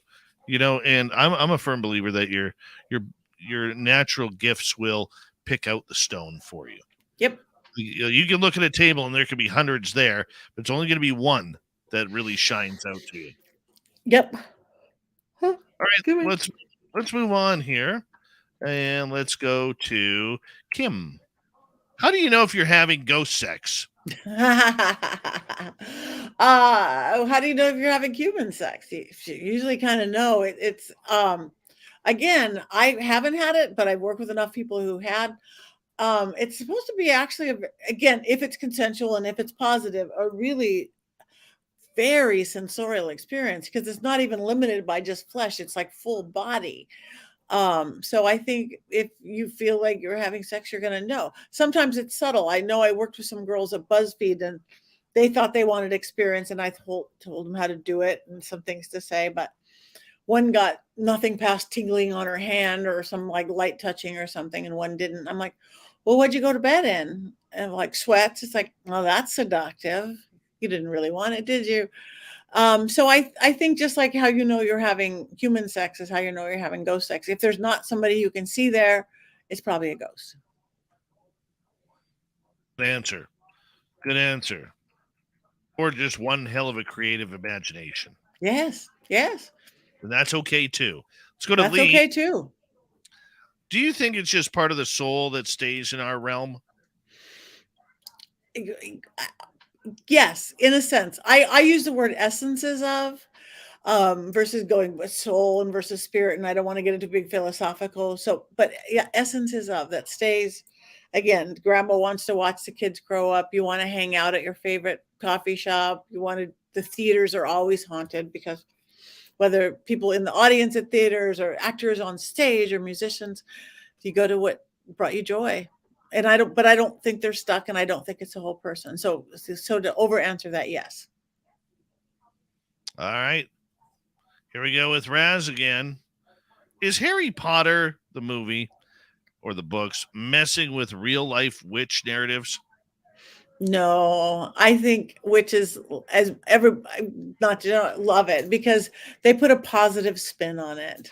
They put a positive, yes, it's theatrical. Yes, you don't have fire breathing, whatever's, but No, I think it's been much more good than bad. What is the strangest creature you have seen in your sessions or in your investigations? Have you ever run across cryptids? I don't think so. I'm a city girl. Are they? Though I do like to get out. I think the strangest creature actually was in Ireland this year was a fairy. Because I like fairy magic, whatever you believe they are. We went to this literal fairy farm, organic, and they had all the sheep, the obligatory sheep, billions of sheep, and they had the cows, and they had the beautiful horses and the fields, and a literal fairy fort. And in Ireland, they take it seriously. They will take a highway and go around. If there is a fairy fort, they will not disturb or destroy a fairy fort. You have to have permissions. So we were at this fairy fort. We're trudging through this beautiful greenest Ireland, and there's these ancient things of everything. And there was a fairy tree where people would hang stuff. And you walked in there, and it totally was like you were on hallucinogenic something. It was like, oh my God, maybe there's 20 of us here. And I'm like, I'm under this fairy tree. This is just psychedelic, beautiful, amazing, wonderful. And then I walked out, and I was maybe 100 yards away. There was 20 people over by the fairy tree. I was in this green field, and I'm looking at the people in front of me. There was this beautiful white stallion to the right of me, a real living white stallion. And there was this cow to the left of me. So people in front, stallion, cow. I closed my eyes in just gratitude, going, I'm so thankful I get to experience this. I opened my eyes, and the people were gone. And now the horse was on my left and the cow was on my right. No, they hadn't moved. Literally, the fairy had picked me up and turned me around 180 degrees without me feeling my feet move or anything. That's fairy. It's like, ah. So that's about the wildest, otherworldly being that I've experienced like that, where it's physically moving me. Yeah, it was cool. Well, you would love our area. All the houses in my area that are 50 plus years or older, they all have fairy gardens. You got it. Nobody touches them. Nobody touches them. It's really cool. A couple of years ago, I actually got to see two fairies standing on my fence post between me and my neighbor's yard. One was orange and one was red. Wow. Glowing, just sitting there. It was kind of cool. It is very cool. I think the elementals are making a big comeback because we need to put our eyes back on the earth.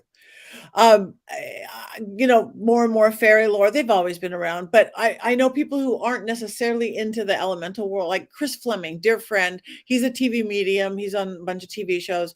And I know he was filming, and he has a show in Europe. He's like, Patti, I saw a gnome. They're real. I'm like, yeah. I think because we got to save our little planet. It's like, yes, we look up to aliens, and yes, we look up to angels, but we got to pull it back here too. I don't know how I'd react to seeing a gnome. I don't know. What's outside of a ghost? What's the strangest thing you've seen? The black blobby things that I've seen a couple times, kind of a version of it at that Phil Spector castle. And the other time I saw it was at Zach's museum. We were there doing a live 4-hour Halloween special. I mean, it took weeks to set up, like 8,000 cameras live, 4 hours in his crazy museum. And it was great because I knew whoever was there. Everybody was there. Chris Fleming was there. Josh Gates did it. The Perrys, Gary Golka, everybody who's everybody, and like me, and I'm fangirling. It's like, I get to be here too. But we knew who we were. We were staying in the same hotel. But he has this thing with me, and now rest in peace. It was always good witch, bad witch. It was me and this other UK witch, Lady Snake. And he would always just throw me in a room with her. Now we're in Ed Gaines' cauldron room, and she wanted to kill me because she was doing dark magic with his thing. Well, this one, I said, oh, nice. Oh yeah, no, because I didn't know who was there. Again, I'm blindfolded. I'm in this gypsy thing, and I'm seeing this. I'm seeing everything else going on. He goes, I want you to meet someone, and he brought me into this there's a big old cauldron, and there was this little unassuming English woman in a cake. Looks like a cake. Looks like somebody wanted to serve you tea, but she wanted to kill me because she was. I did not know that it was Ed Gein, the serial killer, the one that Chainsaw was styled after, and Silence of the Lambs. She was doing dark magic in the cauldron that he used to eat people, cook people in. And she did want to kill me. So anyway, so that was our first encounter. Now, this is a year or two later. We're back there for the 4-hour live. I knew everybody who was called in, the experts and specialists, to be on the show, except her. All of a sudden, it's my time to go in. He's like, I want you to go to the basement. And in Zach's museum, this is before anybody went to the basement. Now people do. And walk down there, and there she is again doing dark magic in the basement of the museum. And another standoff. I made Zach jump about 3 feet because I'm throwing energy at her and she's throwing energy at me. But it released whatever she was doing. It released some black globby things that ooze up. I had never seen that before. That was weird. So weird. I don't even know what you call it. Yeah. Let's go to Brown Dwarf. Do you have any interesting stories from Pasadena? Yes, I do. Pasadena is beautifully haunted, an old area, beautiful old land. I had a friend who had an interesting house there. We did an episode of Ghost Adventures there. Richard Lael, he actually teaches at my school now. He identifies himself as a Satanist, but I don't even think he believes in Satan. It's just the philosophical behind it. But he has this old Victorian house that was crazy haunted. And I brought Ghost Adventures. They're going, Zach, you're going to love this guy. And they got a bunch of stuff. But because I had done the house, I just stood outside and told Zach, you're going to love this house. He did, because he doesn't want anything that could see pre-planned. But other than not being on film, we got so much stuff from this house. Because again, there was literally a seance room built there, and it was like an octagon shape and kind of in this turrety thing. And we don't have that kind of stuff in LA. And he had it set up with mirrors and things, and it really was a seance room. So yeah, Pasadena's great. Very cool. Very cool. Well, let's continue on here. Let's go to Maggie. Patti, do you have anything to share for teens and young adults beginning their journeys? Yeah, inspire them, allow them, teach them it's not scary. It's that this is a beautiful world and we have control over it. This is our realm. I work with a lot of people. I keep saying my audience might keep getting younger because, Zach's on the 40-something guys. And then I started working with the TFIL, the overnight guys, that's 20-something. I work a lot with Awesomeness, which is teens. AwesomenessTV, it's a platform. It's all teen, high school oriented. And I work a lot. We'll go be doing a slumber party in Topanga Canyon and doing seance, and I teach them proper stuff. And now I'm working with this kid. I think he just turned 14, Gavin Magnus. He's an influencer. They're so full of life, and they haven't got jaded yet. Inspire them how magical they are as humans, and know that the spirit world is beautiful. Yes, there's dark, and yes, there's light, just like this world. So actually my book is teen happy. A lot of teens, because it's life hacks. It's simple life hacks. Why you put a couple drops of salt in the toilet to release stress, weird stuff like that. I'm getting fancy. So it's because it's about taking your power, empowerment, and knowing how fabulous you are. And we all have the ability to do that. Yeah, we do. All of us. Excellent. 2 more questions from our audience. We got about 5.5 minutes to go. Okay. Garden Ho wants to know, Patti, is moldavite a dangerous crystal to wear? If so, why?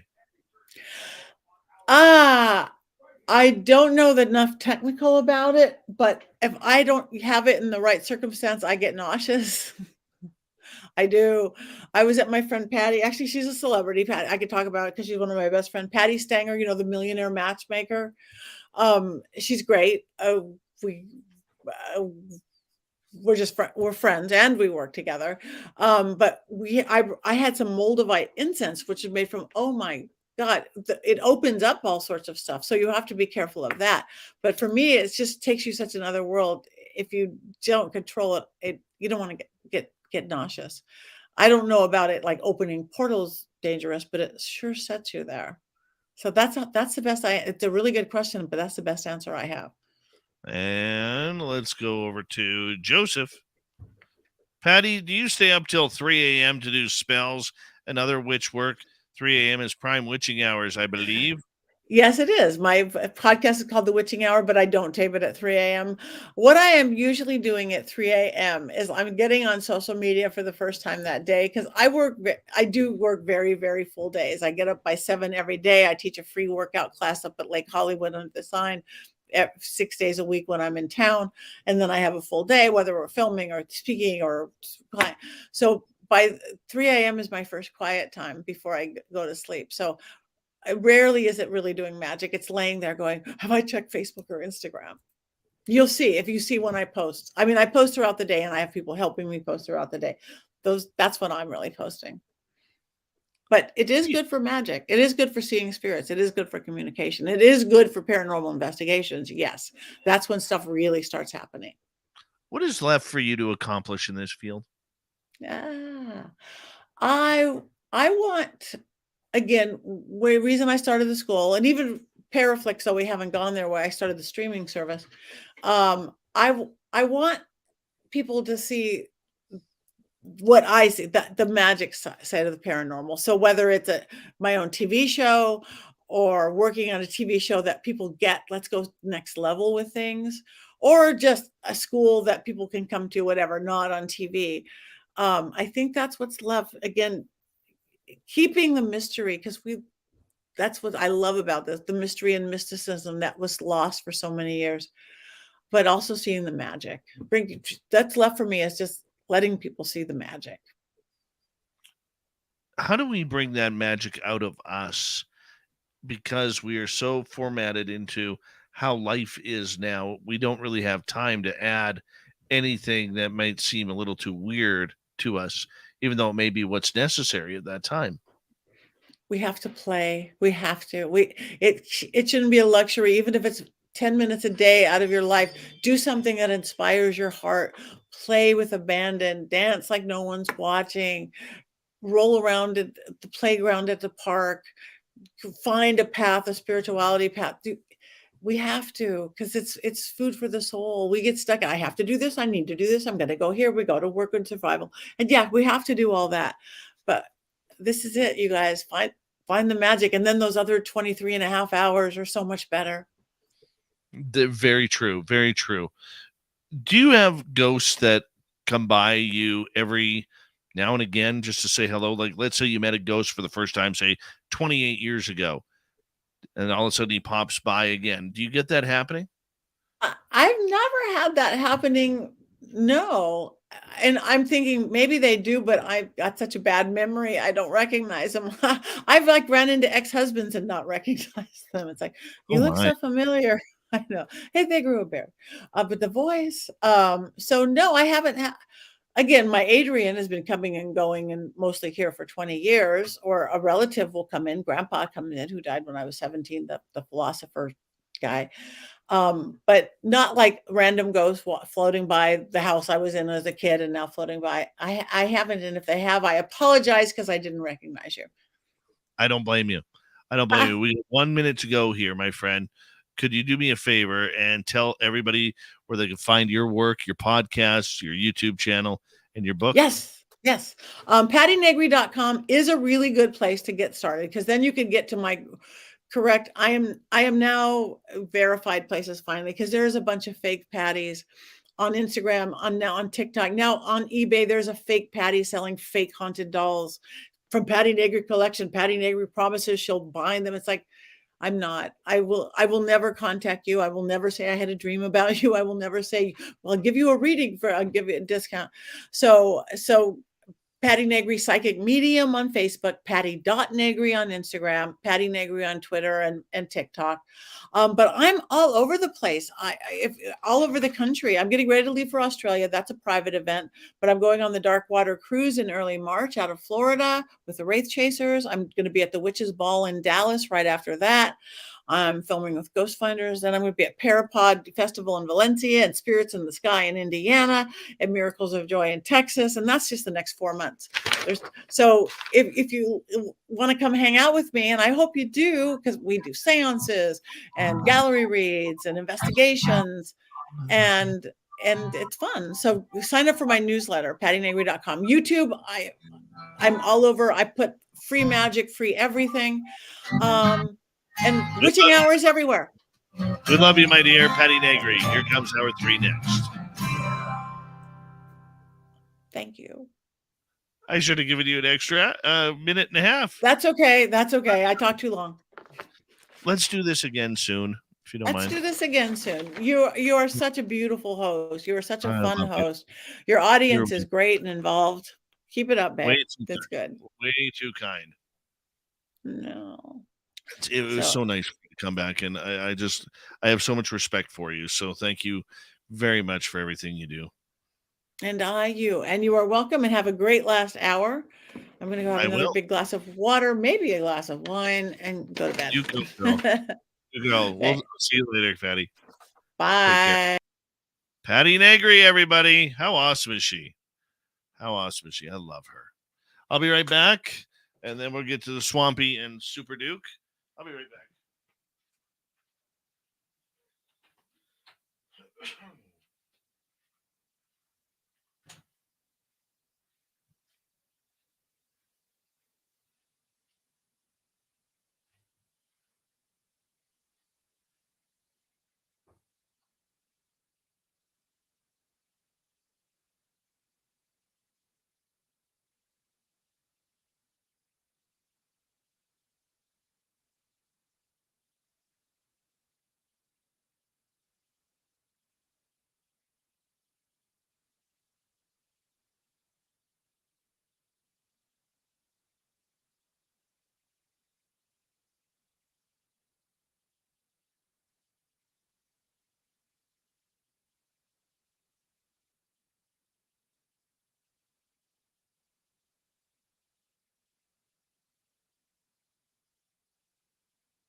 Hello, everybody. Tate Franz, welcome back.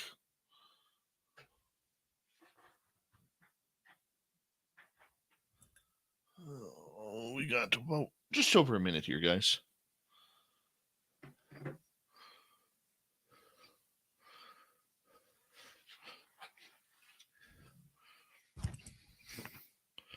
Getting ready for some Super Duke.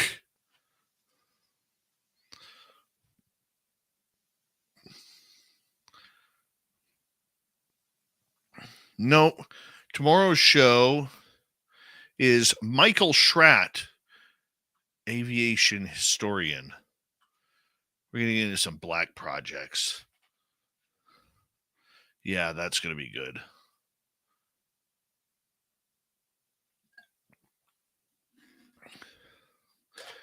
Thank you, Travis. I was going to hit you up here, find out. By the way, Travis just did a beautiful painting of a mountainscape with a Sasquatch in it. Get over to his Facebook, Travis Willier Bustos. You'll be able to see it. Thank you to our super chatters tonight. Crystal, Deb, Anya, Louie ×2. Very much appreciate the love, everybody. And let's see you in San Francisco for UFOCon 2023. Go to UFOCon2023.com. Get your tickets today. Here we go.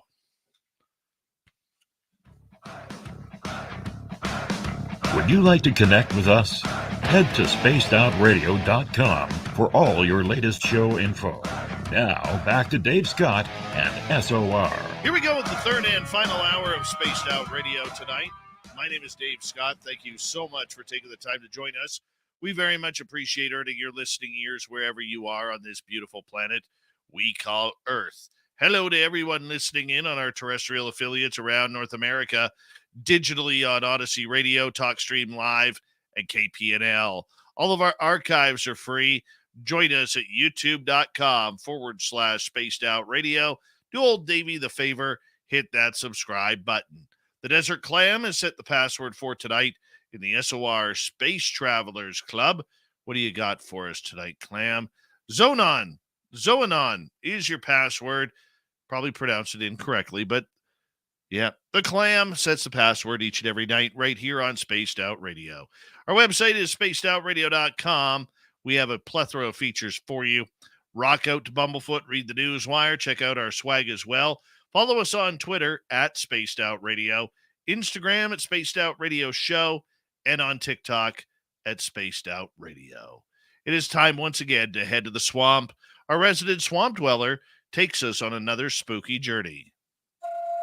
Hi, Spaced Out Radio listeners. This is Swamp Dweller. It's time for your nightly dose of spookiness on the show. If you have an interesting encounter or a spooky story that you would like to share, be sure to submit them in at swampdweller.net. You can also find our YouTube channel at youtube.com/swampdwellerreads. Now, let's chill out, relax, and together, let's enter the swamp.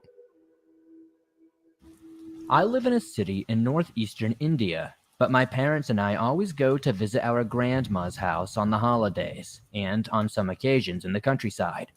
I'm 18 years old. The small town, which is kind of a village my grandma's house is in, is on farmland surrounded by many woods, if you get what I'm saying. So let's cut to the scary part. The town is like any other ordinary small town in our state, but the people have been seeing some weird stuff throughout the years. There are countless stories, so I will try to write the ones I remember. The oldest I can remember was told by my dad when I was a kid. He said that he and his friend and some of my uncles were drinking and talking in the cabin attached to the back of my grandmother's house in the backyard. The backyard is attached to a small pond and a few square kilometers of woods and farmland, since my family from my mother's side owned many parts of the property. So as I said, they were enjoying the stuff when they saw a fireball going through the bamboo trees in the backyard. He said fireball, but it wasn't attached to anything like a stick or a lamp, and they didn't hear footsteps or see anyone. The odd detail is, they said the fireball was blue. I don't know, but I saw those associated with spirits and stuff somewhere. Next was an occasion I can't quite remember. The whole incident is very foggy, but my aunt was cooking in the kitchen, and she heard a whistle in the backyard through the window in the kitchen. After some time, My dad and one of my uncles returned to throw away the previous day's trash. He said he saw a guy using our abandoned toilet in the backyard. The bathroom's made by my grandpa, since many people in that area are very poor. So my dad and my uncle approached the guy and asked what he was doing, when he had just said that he was there to use their toilet since my uncle sensed some danger, like the guy could be a robber or something. Hence, he and my father returned to the house to pick up some tools, phones, torches, and a safety knife. But the guy was not there when they returned. They went in for just a minute to collect the supplies, and my aunt in the kitchen, looking out the window, said that he just vanished. I don't know if it was paranormal, an attempted robbery, or something else.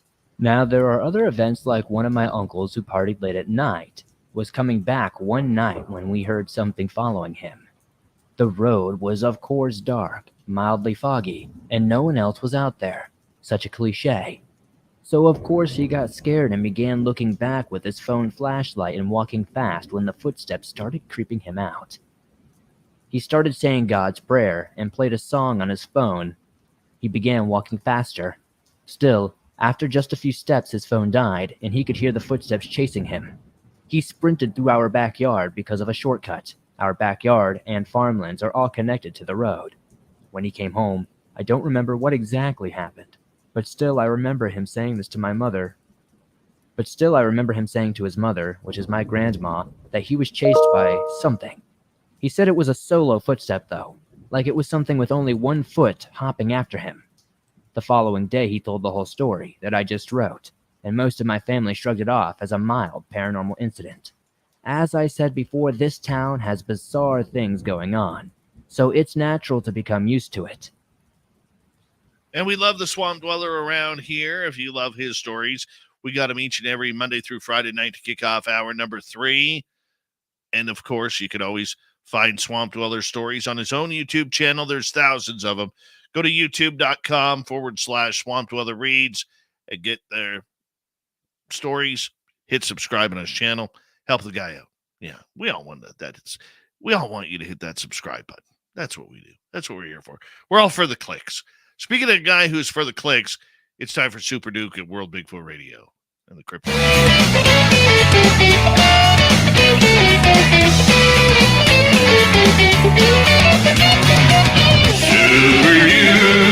Super Duke, the Cryptid Report with Super Duke.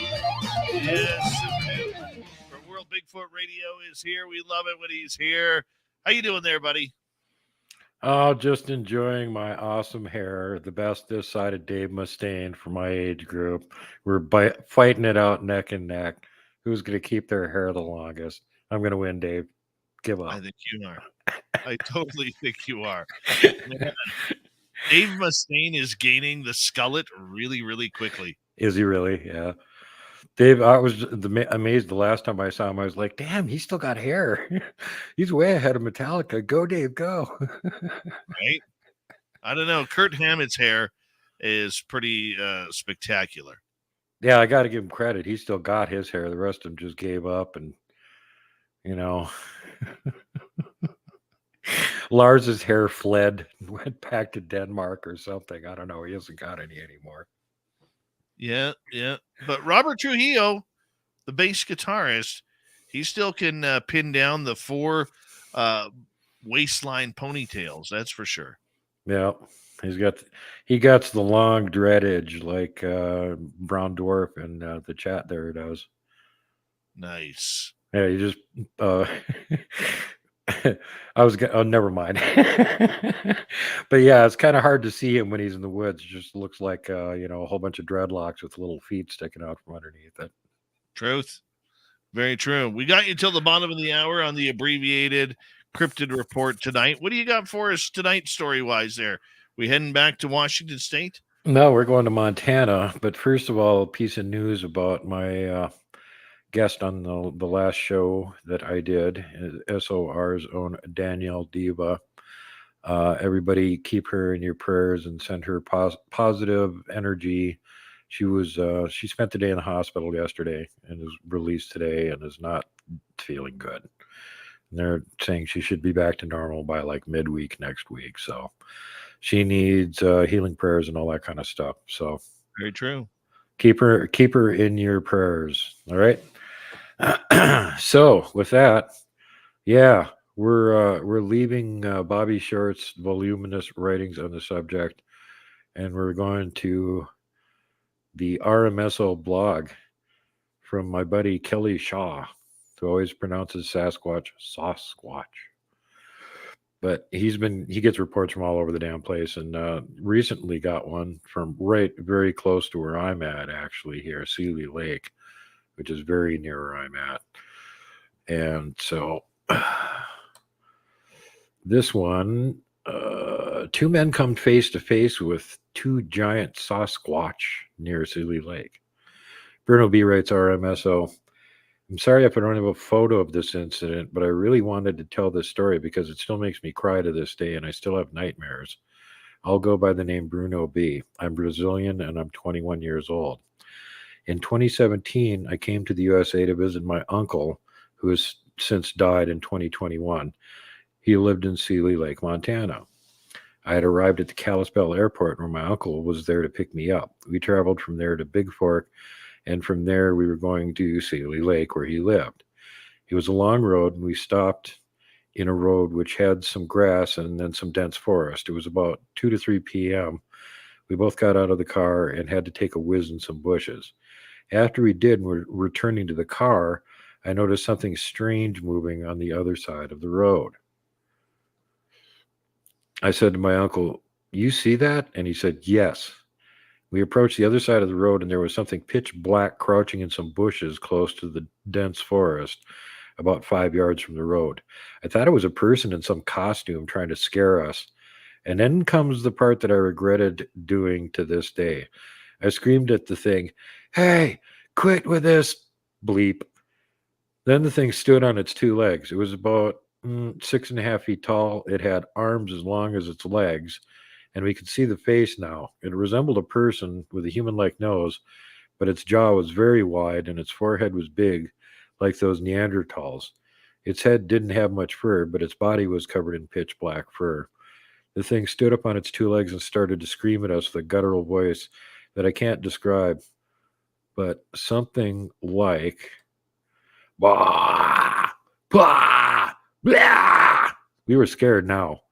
As he was going to the car, my uncle stopped and looked at it again, and now I saw behind this thing, there was another one. This one was the one that still gives me nightmares. It was much bigger than the first one. I mean, it was like 11 to 12 foot tall. It was gray and had very long fur or hair head to toe. It had very long fur on its face, like a very long beard. It was the biggest, scariest thing I have ever seen. He approached the smaller one, put his hand on its shoulder. The small one looked at him, and they strided slowly back to the dense forest. At this point, my uncle and I ran back to the car, and he drove fast to Seeley Lake. I never told this story to anybody because I thought people would ridicule me here in my home country. And at this age, I didn't know about Bigfoot or anything like that because I'm not American. And the only witness to this was my uncle, who is now deceased. But after I searched for giant humanoids, I came across the Bigfoot thing. And what I watched in documentaries and then saw the leg and arm measuring that Thinker Thunker does on his YouTube channel, along with other Bigfoot videos I watched, like the Patterson Gimlin film, I'm convinced those two things I saw were certainly Bigfoot. And that scared the hell out of me. I got scared of walking in any woods now, even outside of America. I hope you read this. Thank you. Kelly Shaw replies, thank you for your sighting report. We're familiar with the area you had your experience in sighting. Spend a lot of time near Kalispell and surrounding areas of Montana because of the sighting reports we receive from there. And Bruno says, thank you for your answer. It's good to tell this story to people who would understand me and not think that I'm crazy. And how often do we hear that? So here's another report. Bear hunters encounter large reddish dreadlocked Sasquatch in the Bitterroot Mountains, which are right next to me. Anthony E. writes, RMSO. It was 1999. I was riding up the West Fork of the Bitterroot Huge Creek Road going to Lookout. I was on the Malloy Creek heading down just before dark. I would say about 25 minutes of shooting light left. I was on the back of the four-wheeler with a friend as we were heading down the mountain, and the subject was about 7 to 8 foot tall with reddish dreadlock-looking hair. It ran with us about 35 yards away on the downside of the mountain. Both of us looked at each other and said, "That's not a bear." We were running about 25 miles an hour down the mountain, trying to make it down to another area to the glass real quick to the spot bears before dark. This animal ran into the trees on 2 legs, and like I said, it was only about 35 to 40 yards away. Kelly asks, "How were you able to determine its speed 25 miles an hour?" And he says, "It ran alongside of us, and we were going approximately 20 to 25 miles an hour on the four-wheeler." And Kelly says, "I appreciate all the details.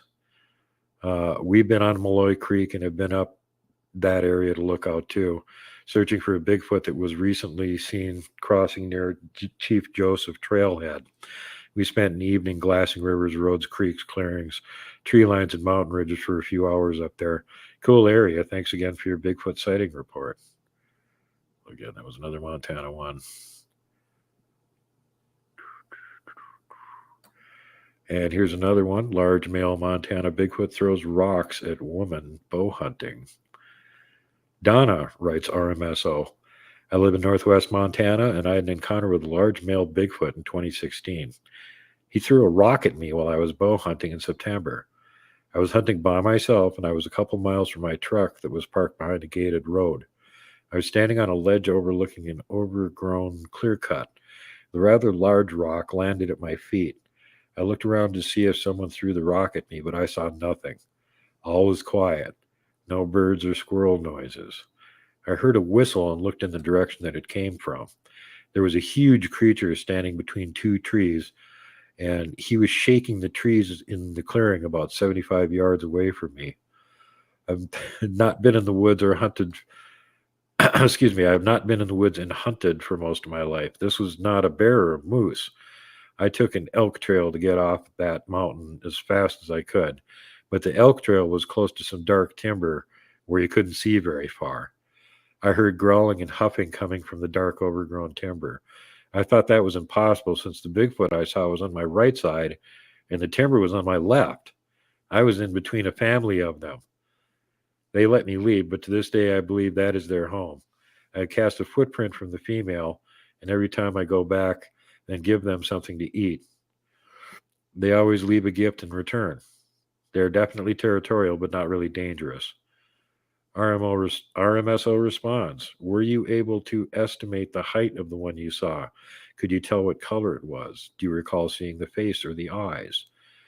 Donna says, "I estimate his height at 8 feet. He was too far away to see eye color or facial features.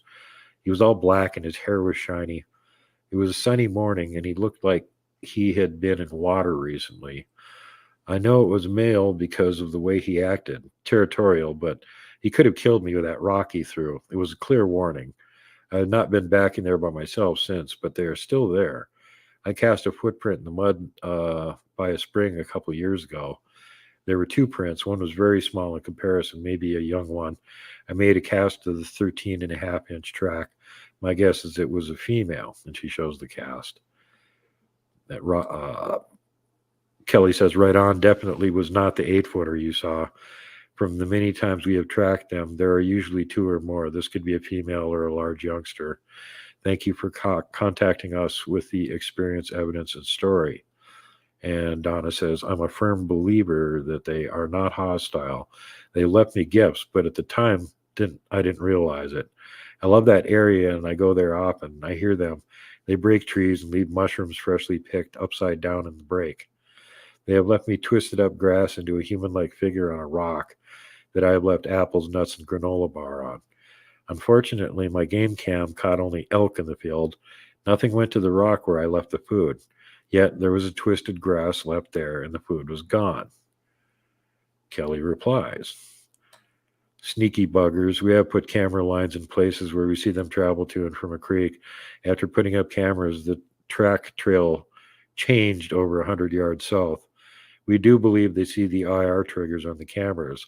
However, we still leave the cameras out there hoping they make a mistake or get used to them and eventually give us a selfie of them." Donna says, "My cams took pics of a lot of elk romping around and playing, but nothing triggered the cam at the rock where I left the treats. It's very odd. I do have a hand on a night cam trail pic. It's an entirely different location. That cam has been taken off the tree and placed face down on the dirt. I have never been able to locate it the last time I checked on it. It's just gone. I'll send the pic from the previous time, though. And she includes the pic. And yeah, it looks like there's a finger over part of the lens, and the camera is pointing down like it's about to get dumped into the dirt. So that would make sense. And then here, this is from Lone Mountain. And all of you fans of The Hobbit, remember the Lonely Mountain there? This looks actually like it. It's a lone mountain out in the middle of nowhere, and bears more than a passing resemblance to the one in the movie, too. So again, they could have just saved money and filmed it here. But Barry Holmes writes, RMSO. Hello, RMSO. My name is Barry Holmes, and I have a story to tell. Back in 1975, I know a while ago, while hunting and scouting for an elk herd, I was climbing the north face of Lone Mountain in Big Sky, Montana. Halfway up the bowl, as we call it, I smelled something like rotted flesh, just a horrible stench. I continued my climb. I searched for the herd, following prints. The mountain is a 10,000-foot elevation, so I had to stop frequently to catch my breath. Anyway, halfway up the bowl of the mountain, I thought I saw an elk. But to my surprise, it was not. Walking on 2 feet, this thing proceeded to climb way faster than I could. About 300 yards ahead of me, still snow on the mountain.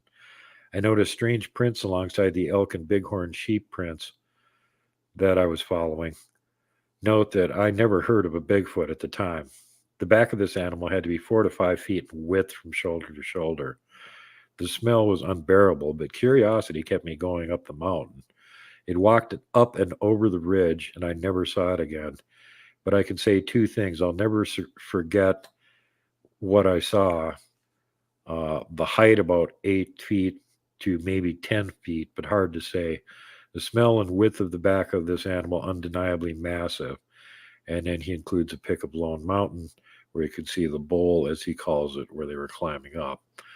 And he says, this Lone Mountain, look at it on the right side of the bowl, climbing up the ridge is where I had my encounter. Anyway, thanks for listening. P.S. This is way before it turned into a major ski resort area, which is what it is now. And Kelly responds, hi, Barry, appreciate hearing from you. That bowl looks almost like a volcanic crater. Do you recall what color the creature was? Were you able to estimate the track length or width? Barry says, well, remember, this was 1975 and didn't even know what a Bigfoot was. But from what I can recall from the tracks, maybe about 16 inches, and the color was undeniably reddish-brown. Length between tracks, no idea, sorry.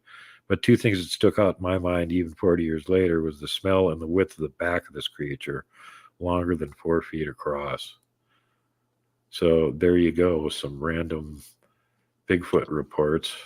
Love them. From right here in Montana, all very close to where I'm at right now. What's incredible is, the power and the size of these people described. I mean, it's just amazing. A great example of that is just day before yesterday, somebody got the video of one going on a snowy peak. I believe it's St. Francis Peak. And Kelly Shaw put the video out, and he already said it's on the Farmington gorge or bowl side of it. So apparently he's probably over there right now. He was going to go over there as quick as he could and check it out. But he said he had actually been up to the top where this thing was filmed at during the summer, and he didn't feel safe being up there during the summer. That slope is incredibly steep. They were about a mile and a half, 2 miles away from it when they zoomed in to film it. And you can see this thing booking across this near cliff face, and it's 90 inches of snow. And in the maybe 1 minute of video that they got, they GPSed its starting and ending point, and it covered almost a mile in 90 inches of snow on an almost cliff-like face on this mountain. And on that note, Super Duke, we got to say goodnight to you. We really do. We appreciate your cryptid report. You can find Duke everywhere on every major platform at World Bigfoot Radio. His hair, World Duke Hair Radio. We love them around here. We'll be back with the Dave 101. A little UFO talk next. Right on, buddy. Great stories tonight. Yeah, it's always just, first of all, showcase the fact that Kelly's got this ridiculously huge archive on his blog. So go over to Rocky Mountain Sasquatch Organization. You can see tons of reports, not just from the Rocky Mountains, but from other areas like Ontario right now. He's getting a ton of reports from over there. And now some of these people, they send pictures and stuff along with too. So it's really cool. And of course, if they're over here on this side of the Rockies, anywhere near them, he tries to actually go to where they had this sighting. I mean, he'll find the exact 2 square foot spot that they were standing on if he can, and then he'll film a report from there and tell you their encounter, which is even super cooler. And in most of these areas, he's usually been there already because they're just active areas. There's already been 1, 2, 3, half a dozen, maybe more sightings out of some of these areas. So he's already gone there and checked them out. And like the one where this St. Francis Peak, where this latest piece of video came out, he was there with some other local researcher the day before it was filmed and got back and found out this video came out. Oh no, I got to go back there again. No.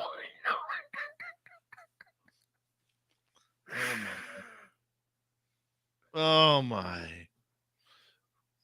That sounds dangerous. Oh yeah, he has a lot of fun. He does. Actually, he pointed this out on his channel in the year-end wrap up that last year they had been over to what was it? More than 220 Bigfoot sighting locations in 1 year. That's a lot of driving. Incredible amount. So yeah, they all their free time they're driving around on the road, going to wherever there's potentially a Bigfoot sighting, and I mean, like sometimes they're there the next day after it happened. They're really Johnny on the spot with that stuff. But anyway, like I said, everybody keep Danielle Diba in your prayers and send her some positive healing because she ain't doing too good. Can do, buddy. She is part of a great team here. We'll make sure. Absolutely. And if you didn't see the show where we did the history of Dracula, go watch it. It's freaking amazing. Look at that. Ross Dogs. Super Dukes. Thanks, Ross Dogs. Give Dave a Super Dave, too, because Super Dave is running this. It's catching on. I'm just saying. Super Dave is running this show here, so give him some Super Dave love, too. Appreciate you, buddy. All right, I'm going to go get into position to watch you rant about, you damn probe happy aliens, get off my lawn. Take your water pistols and get off my lawn. Take them dang unicorns with too. They're pooping all over my garden again. Damn raccoons taking my tomatoes. All right, buddy. See you guys later. Love y'all. Bye-bye. Take care. That's Super Duke for World Bigfoot Radio. Oh.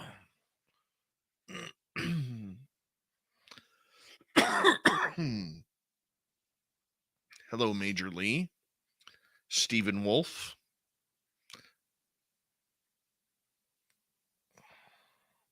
How do I know I'm tired? My head is itchy. 1 hour to go.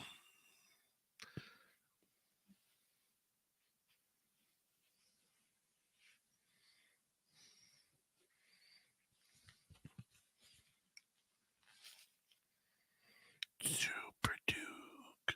Super Duke. The Cryptid Report with Super Duke.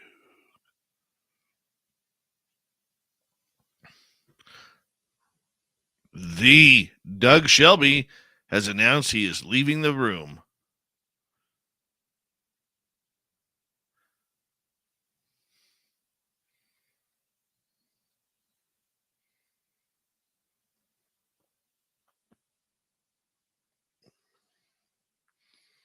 We got 1 minute.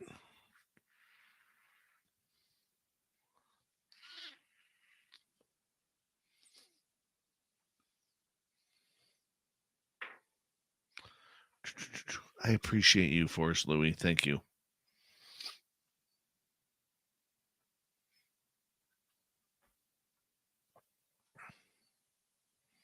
shave your head, Major Lee.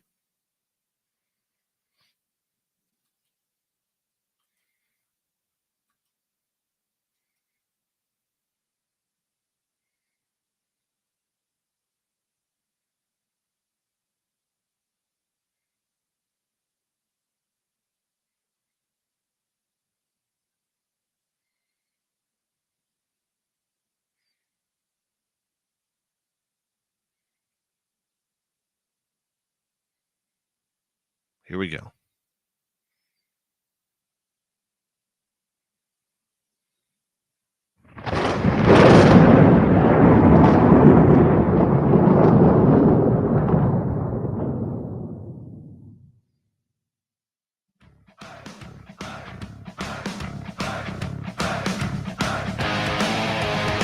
We rounded third. We're heading for home tonight on Spaced Out Radio.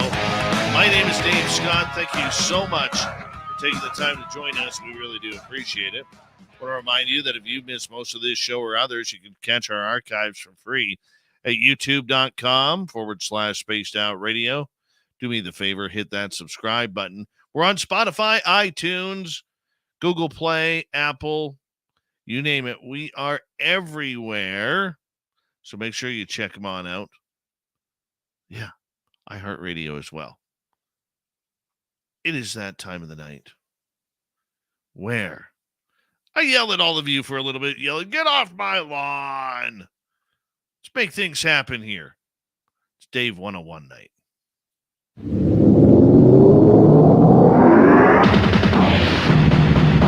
It's time for Dave 101.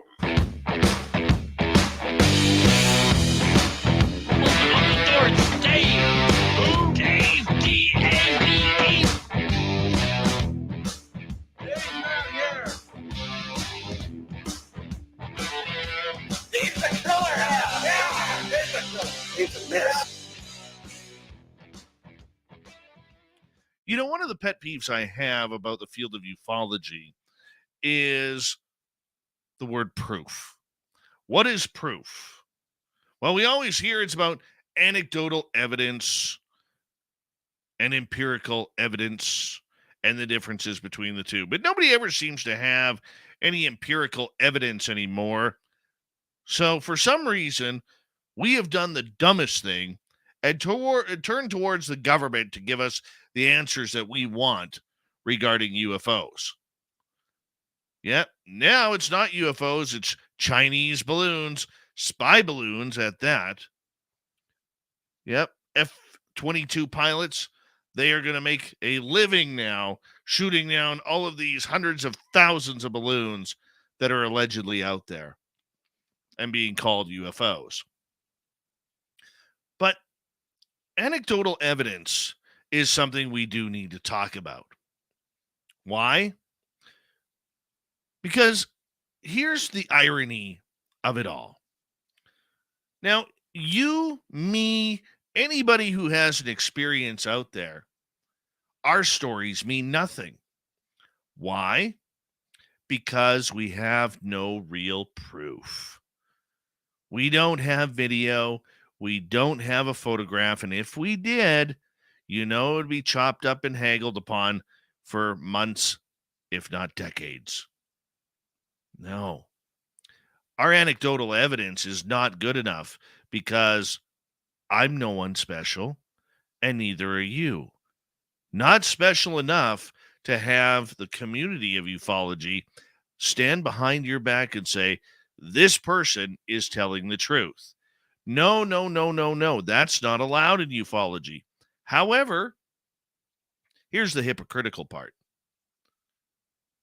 If you're a pilot in the military, if you're a pilot in the commercial or private airlines, if you are a military service person, police officer, who has a UFO experience, then all of a sudden you are a key eyewitness to a major phenomena, and everybody is buying your story. You may not have the video, you may not have the photograph, and all you may have is a story. But guess what? Yours goes on the top shelf where the rest of ours go in the garbage. This is something that I find quite disrespectful by the UFO community at large right now. Whether you are in top groups like Enigma Labs, MUFON, not so much, or the Galileo Project, they all want to be nuts and bolts. They all want to prove the science behind UFOs. Sure, that's important. But what about the rest? And why are regular people being shunned from such phenomena that has affected them, some of them, their entire lives? There is no difference if you draw a parallel between a regular citizen's anecdotal evidence and a military eyewitness's anecdotal evidence. They are the same. Why are they the same? Because we're both human. Number one, people will say, well, Dave, that's a lame answer. But number two, they may have seen different things or even the same thing. But their words are just as pure. Their descriptions are just as energetic. And this is where we need to start putting time into blending these together. We have to. We don't have a choice. And eventually, the scientific smarty pants out there will catch on because their nuts and bolts aren't going to work. It will only get them so far. But to me, and to many others out there who I've talked to recently, we have to stop putting military on the all high and mighty pedestal when it comes to their reports. I don't care about the witness protection program. I don't care about whistleblowers. I see on UFO Twitter today, everybody's all excited because more pilots are coming forward. And if you listen to the pilots' reports, they're all the same. Vague information, talking about what they saw, couldn't believe it, didn't realize I was engaging a UFO. I'm a great pilot. I protected the nation. I'd put my life on the line, and God bless him and her for that. Okay, because that was my dream that didn't come true. But their anecdotal stories are the same. How much more evidence are they providing compared to, say, someone who gets taken regularly, has the photographs of scoop marks on their legs, or red dotted triangles on their hands, their knees, their elbows, their shoulders, wherever it may be? The more humanity starts to expand, the more we're going to know that this is happening. Our stories need to be told. That is why we try and tell quite a few of them on this show from people just like you. Because we recognize that the phenomena doesn't discriminate or ask for your badge number or ask for your rank and tenure before deciding whether or not it's going to mess with you. No, the phenomena doesn't care if you're Army, Navy, Air Force, Marines, Coast Guard, or Space Force. It doesn't care. But the nuts and boltsers out there, they seem to think it's all that matters. No, you can't tell a good story as a civilian, but them in the military, oh, they're telling the truth. They're speaking the truth. Those are stories we can abide by. And the answer from UFO Twitter is actually quite foolish. Because for the majority of them out there, the majority of people out there who come out, what we hear is, you have no evidence, you have no proof, you're just looking for your 15 minutes of fame, and that's it.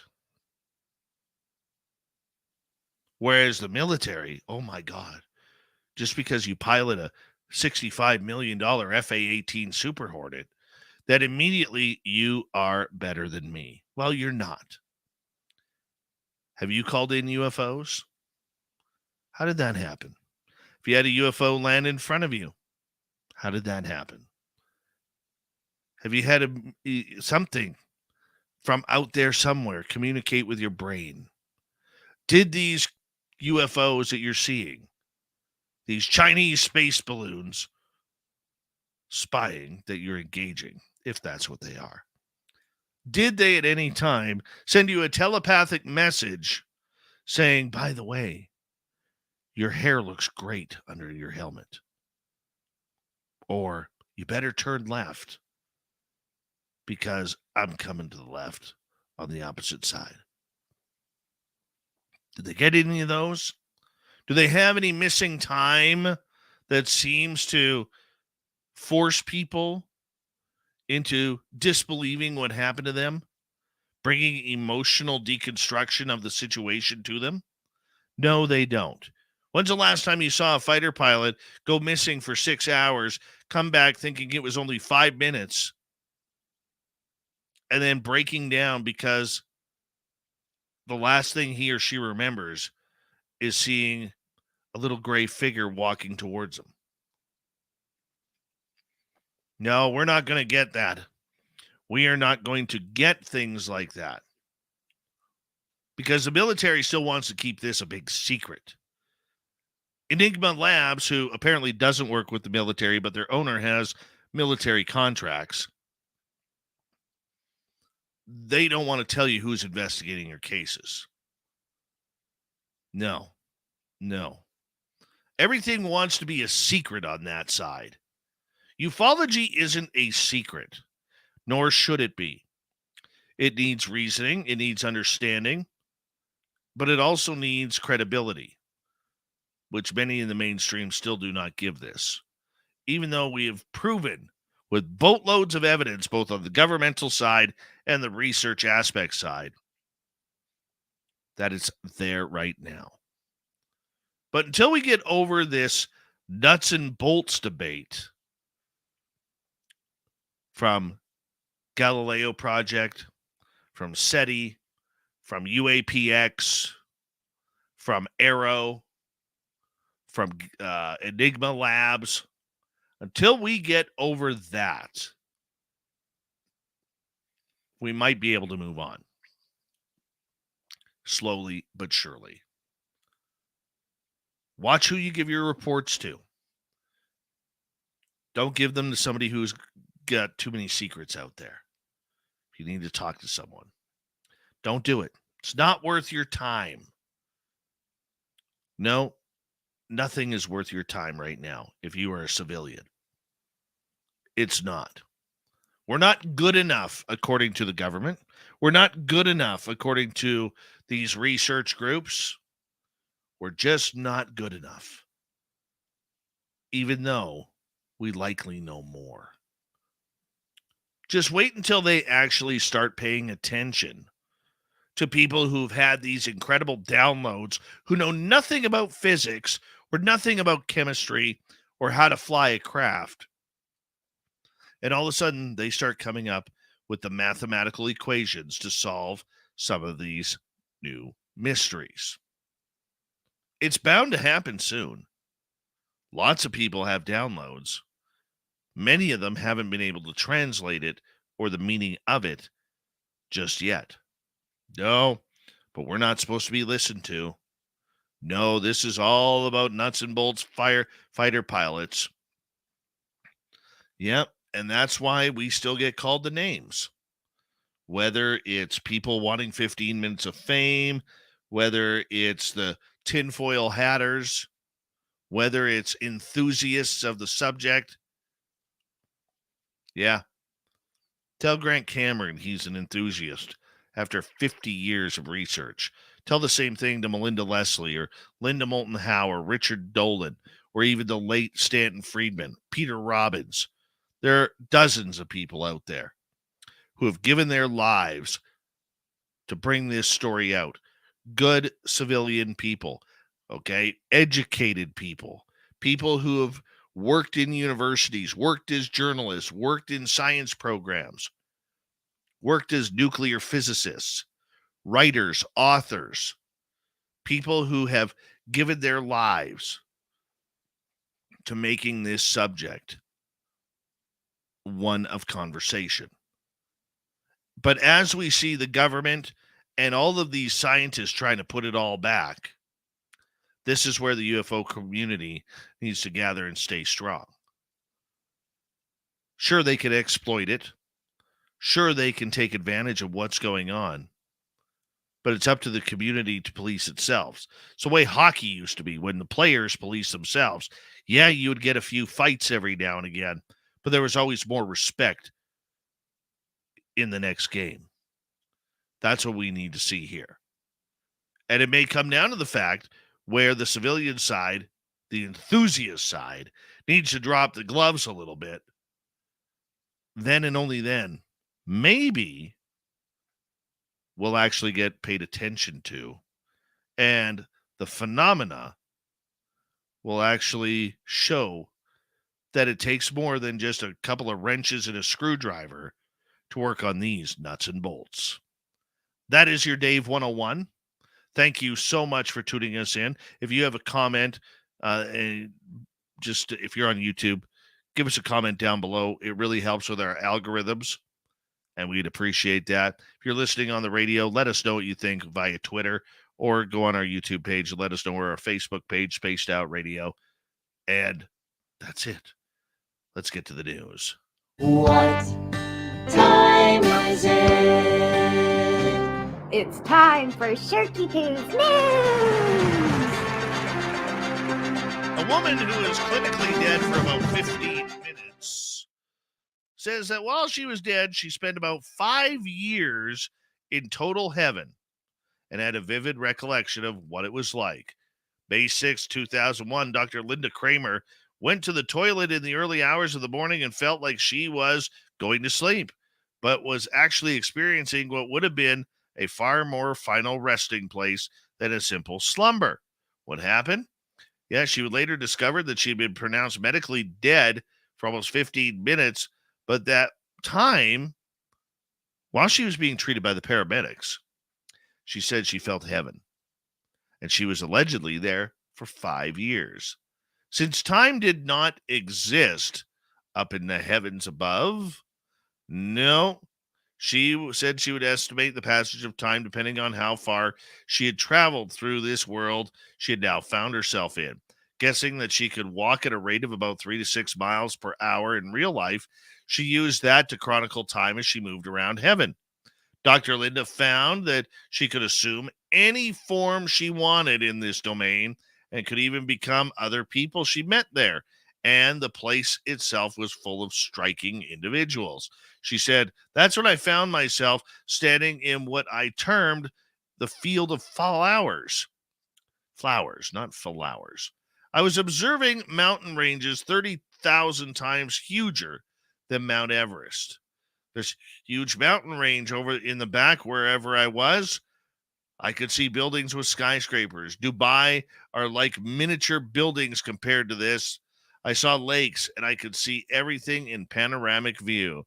So I'm there interacting with people, talking to people, becoming them. If she wanted to be somewhere, she thought about being there and was instantaneously transported to that place, whether it was the top of the mountain or the top of a skyscraper. Others who've been clinically dead for that period of time come back and claim that they've seen visions of afterlife. One woman writing a message, "It's real," and pointing up towards heaven. Another man saying he met the devil after being stabbed in the heart before being dragged out of hell by an angel after praying for the first time in his life while doctors fought to save him on the operating table. However, a scientist has said, because we always need the skeptic in these stories, that the life after death just isn't possible, as consciousness persisting after death is pretty much impossible, meaning that once you're gone for good, that's really the end. Well, obviously, Mr. Scientist just hasn't studied enough and is making a comment for the sake of making a comment. Come join the woo train, man. This is what it's all about. We'll show you that woo. We will show you that woo. Yes, we will. All right, let's continue on here, shall we? The thievery. The thievery of this. Yeah, everyone's good friend, good old Kim Jong-un, or whatever his name is.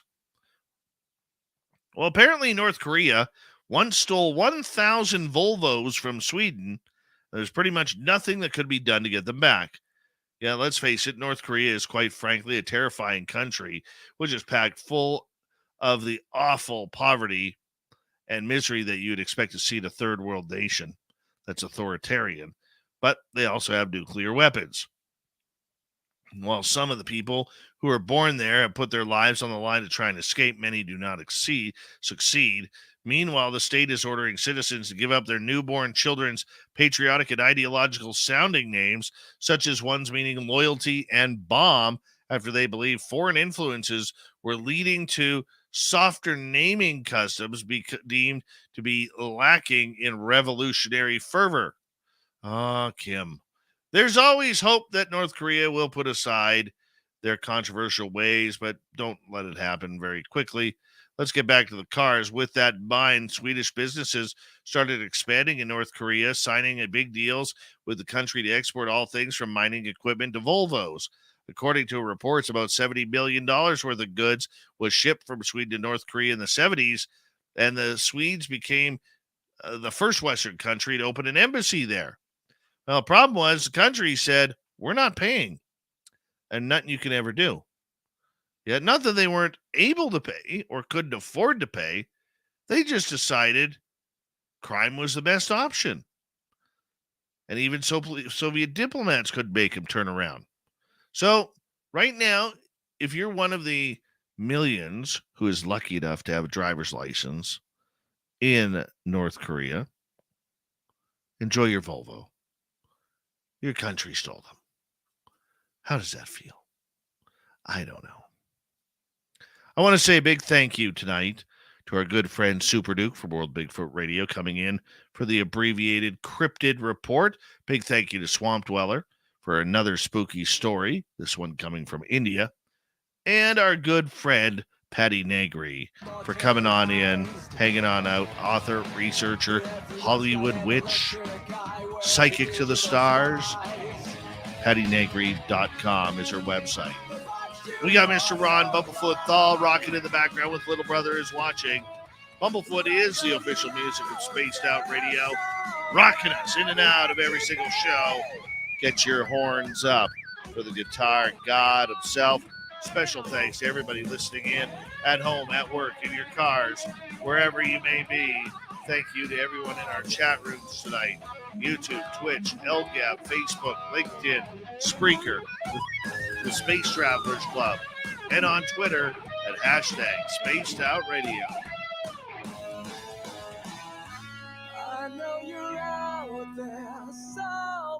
Remember, this show is copyrighted by Spaced Out Radio and SOR Media Ventures Limited. Thank you so much for choosing to share your evening with us, because together, my friends, don't make a mistake. We're watching. We own the night. Mr. Bumblefoot, we need a favor. We need you to take us home.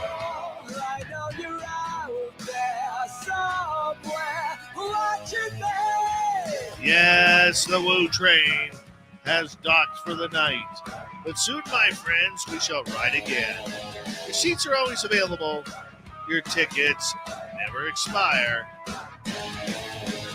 And if you want to bring a friend, we've got room for them too. Good night.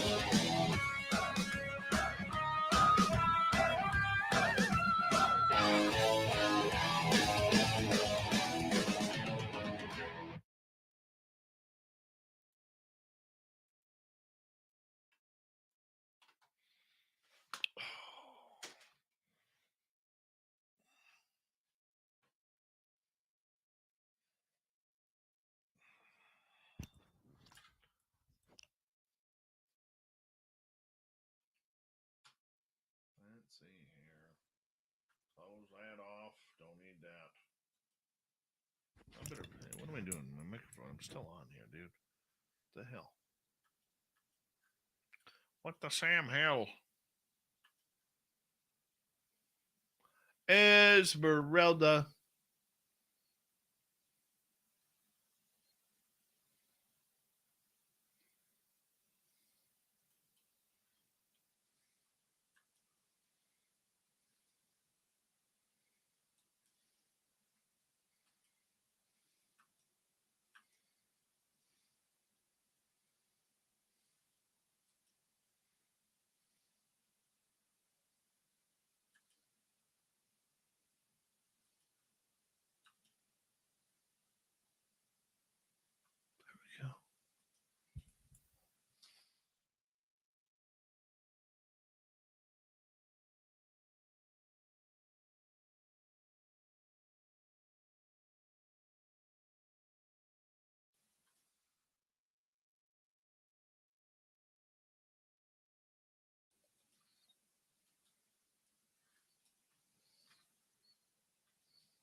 Give me a couple minutes, guys. I gotta go splash some water on my face, or I'll never get through this.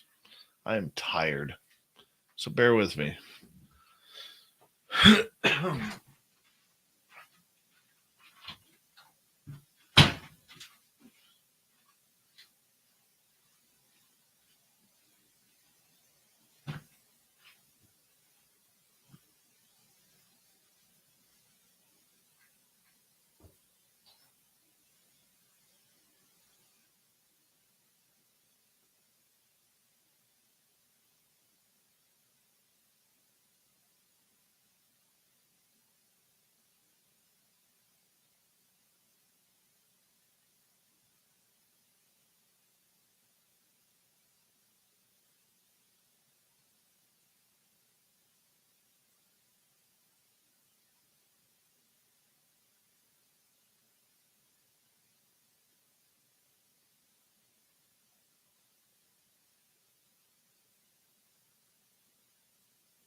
I think my studio is too warm. That's probably it. Anywho, how y'all doing?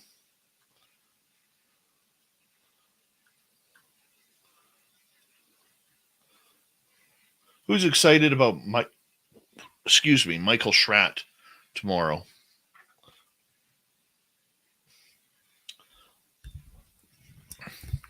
It's one of the people that will be at our Vegas party. Michael Schratt.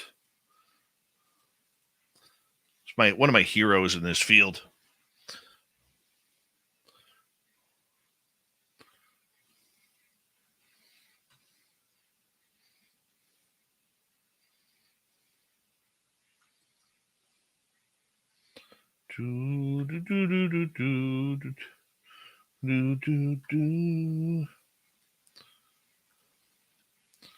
I downloaded some Linkin Park today onto my phone. My son really likes Linkin Park.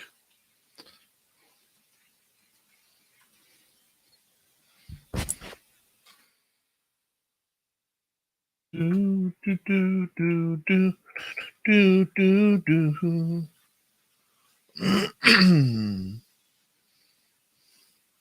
Do, do, do, do, do, do, do, do, do. The Vegas event will be live streamed on the Saturday. I think we're going to have 6 to 7 hours of programming for you.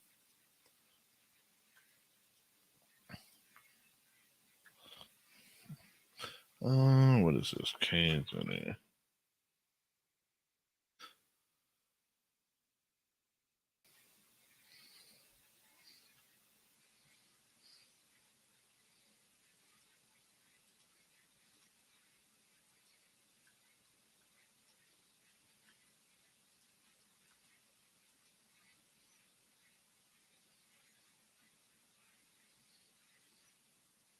I'm really excited. Like 2 weeks, within less than 2 weeks, my grandson is going to be here, coming up for a visit. So excited.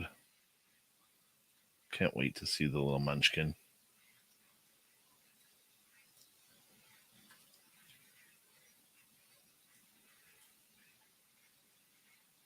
Where do we cut out of here? Thanks, Derek Galloway. I know you're a big fan of Random Guy.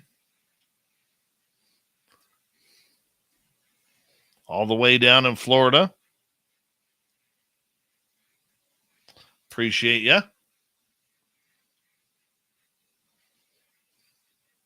Hold on. Let me go like this. That's R2.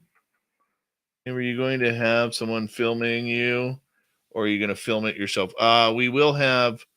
Well, when we're live on YouTube at the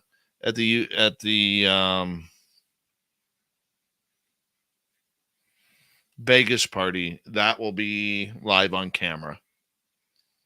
That's the only time you'll see me that weekend. Dave's going to be busy.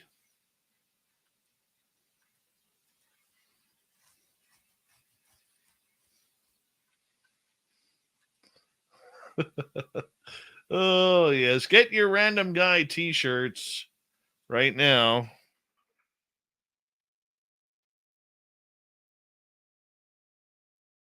No, I will not put my grandson on camera. No, sorry. We kind of have a rule with SOR that no kids allowed.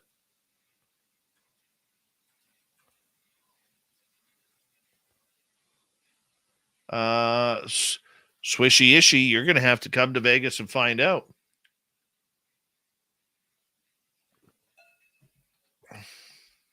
Just do it. Just say, I'm going. That's all you got to do.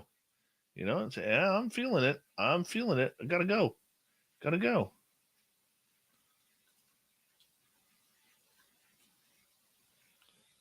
Yeah. Get to hang out with us all weekend. You know, some people go on a cruise, charge you thousands of dollars for a cruise. We just say, hey, meet us in Vegas. Oh, we do. Oh, you're in the UK.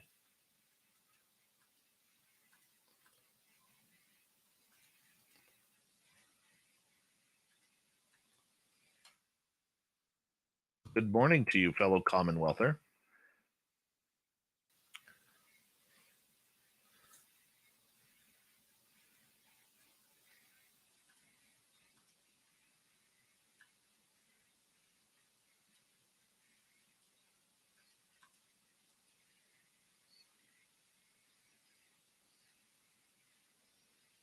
I don't know about the Skywatch, if that will be live or not. We'll see what we could do. Maybe we could get some people FaceTiming in there.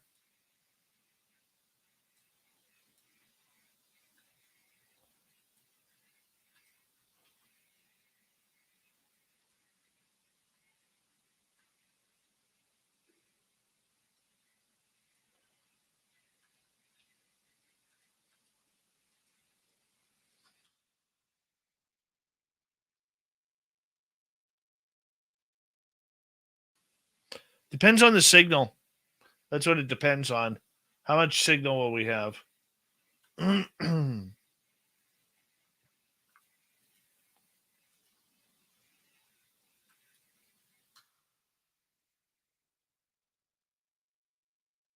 are going, it starts Friday and through Sunday.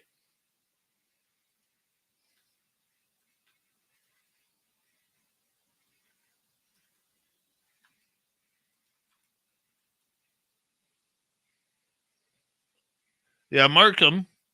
Well, Markham will have his stuff there. Maybe Markham can try and go live with that stuff.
Good night, Serpent. A great name, Serpent.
Any other questions?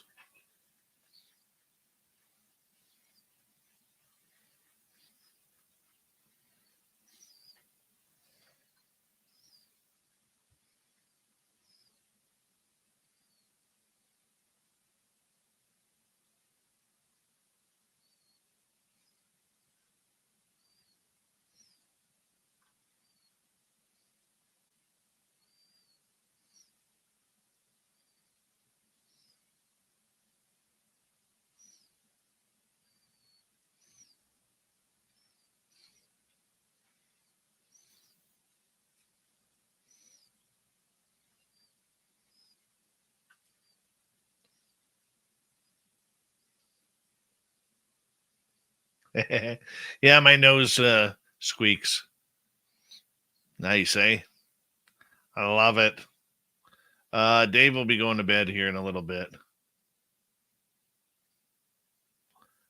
Forrest Louie, I'd like to hear your harmonica.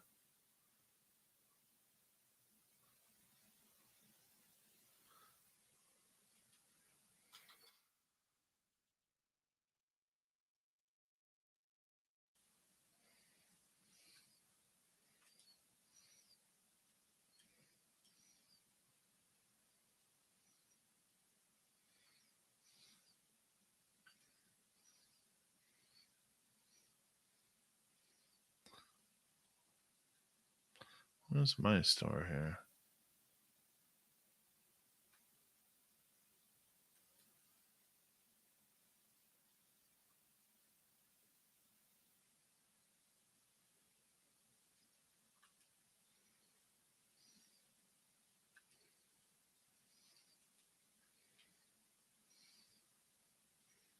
There we go.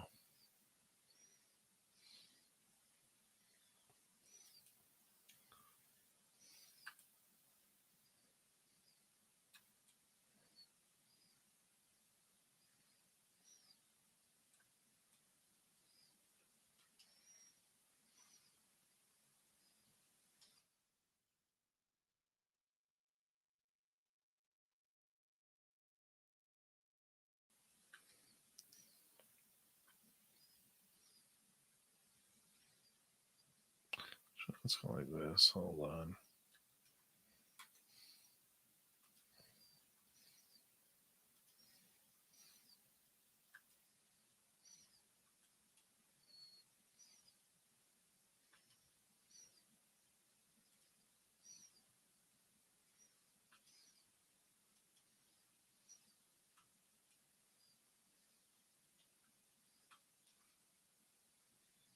There we go.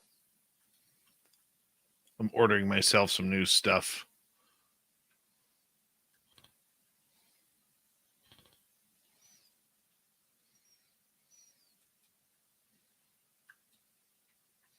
I don't know about you, but I am ordering from the Spaced Out Radio store right now.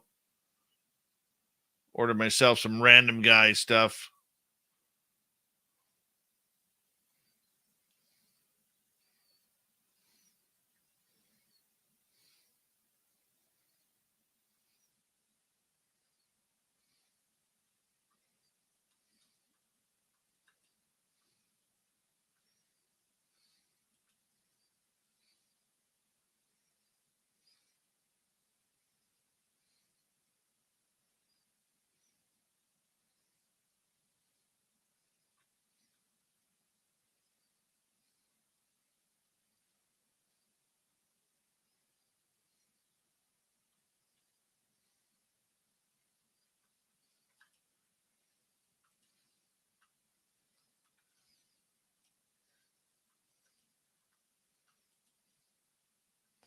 Random guy.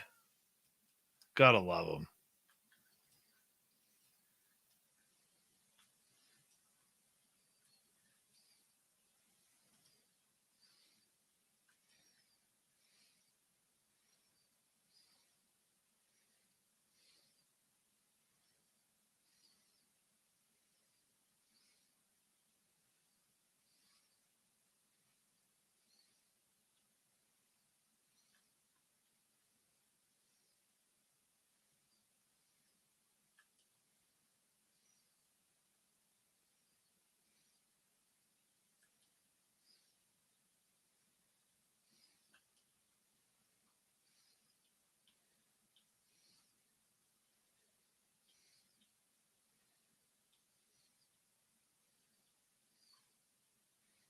Something I'm looking for here.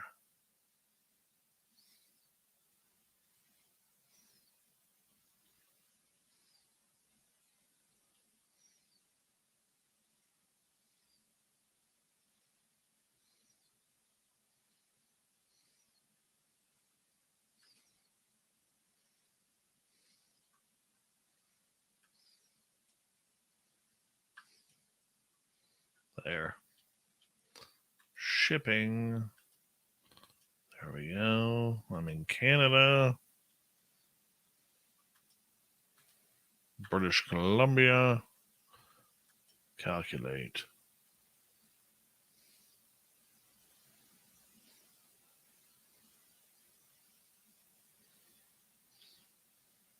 Fulfill my order. There we go.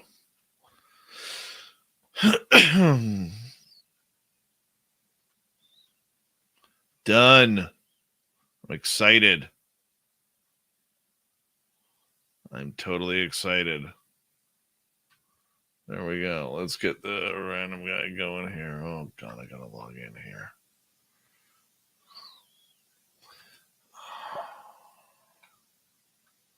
I accept the frickin' cookies. I agree.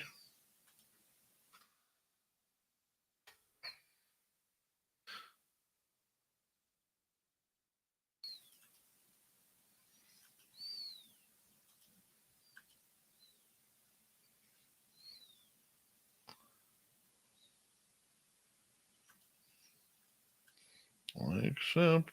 I agree. Log in.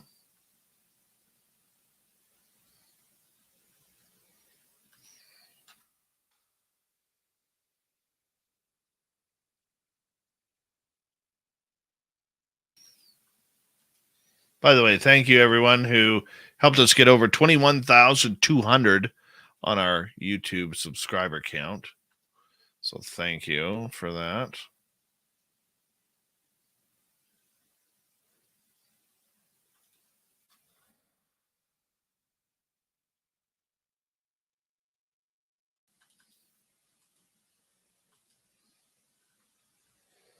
Wait on that.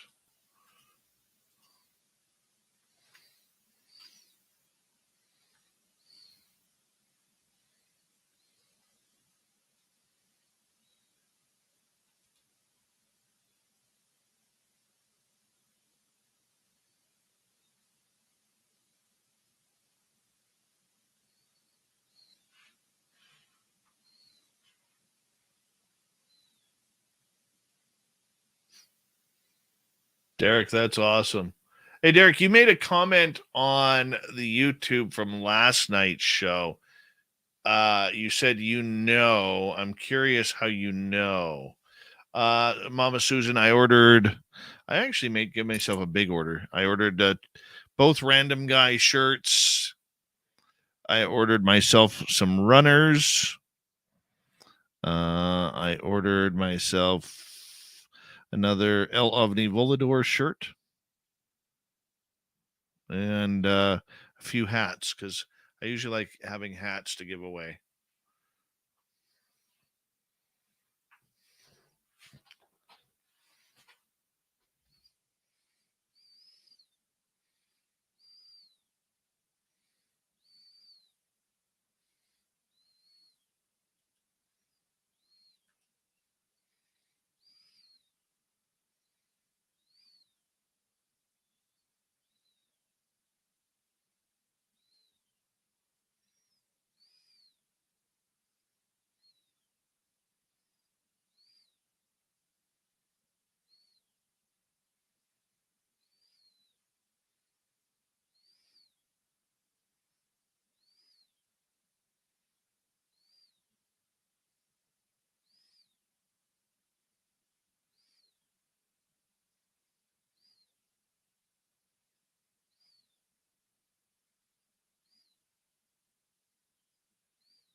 Hey, gorgeous Larry.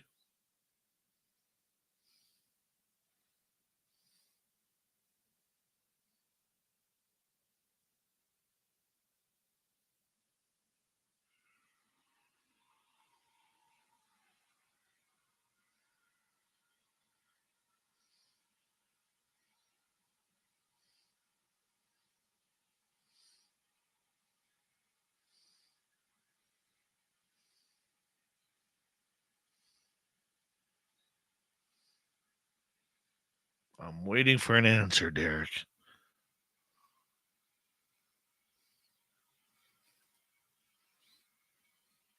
By the way, if anybody goes on Twitter and types in Joe Dirt on there, watching this Dallas Stars fan get absolutely hammered by another fan, a guy a row up, it was awesome. Absolutely awesome.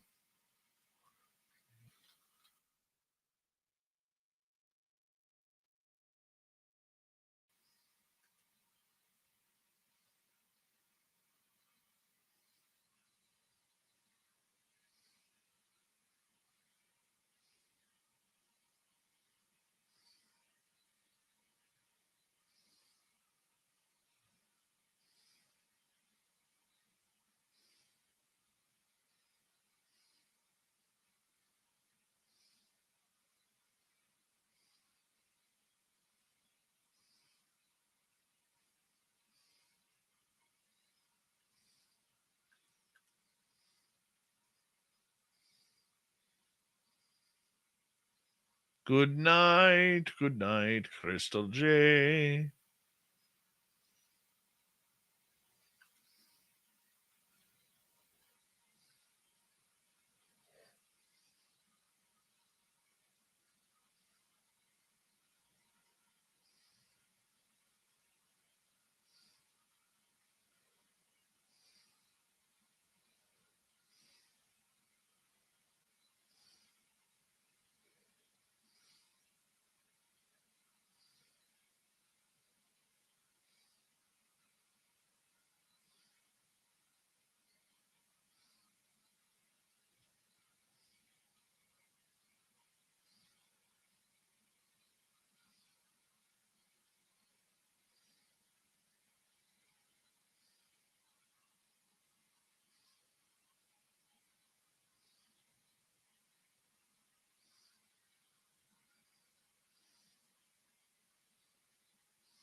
See where we are here. Cool. Close that one off. Close that one off. Transfer on that one. And let's transfer these ones.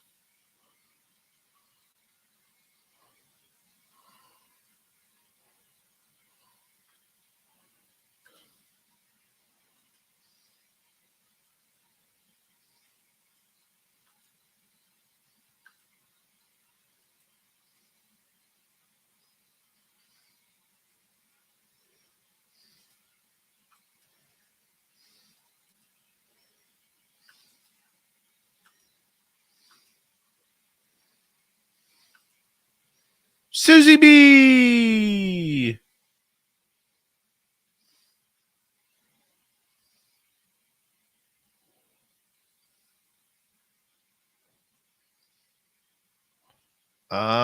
Gotcha.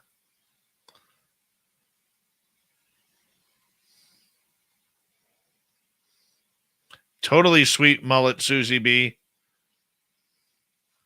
Yeah, go on Twitter, type in Joe Dirt, and watch this young punk use a stupid word and get just thrashed.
Oh, already done. Wow.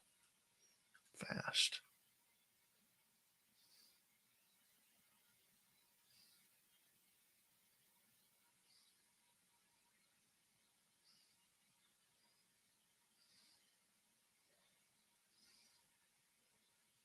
Derek, did your dad work at secret bases?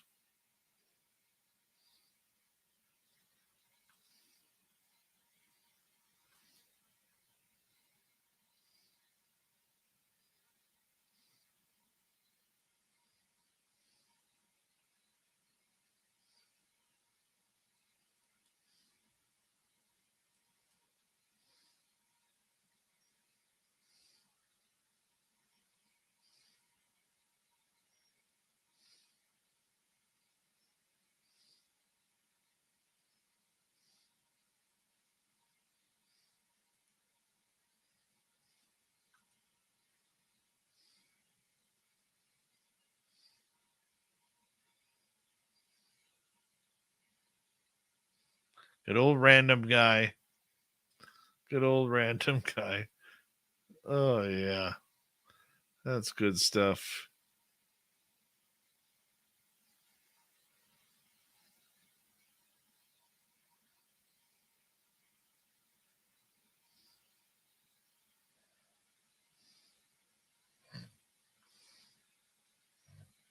All right, guys. Tomorrow night on the show, Michael Schratt is going to be in here. We're going to talk UFOs.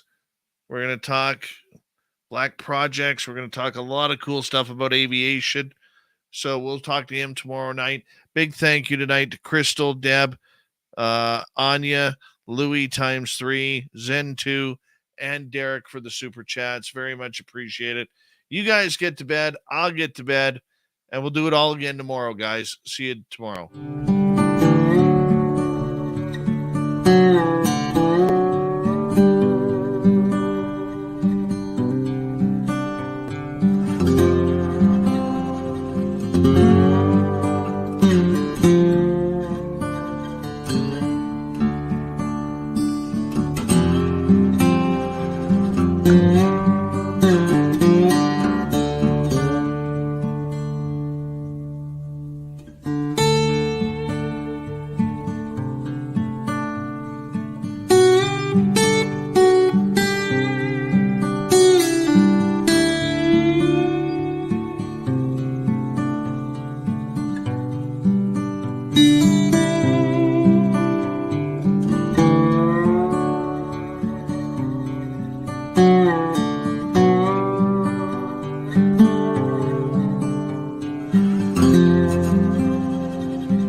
Stay healthy, my friend. You too. You need bail money, give me a call. Always, Dad. Take care. You too.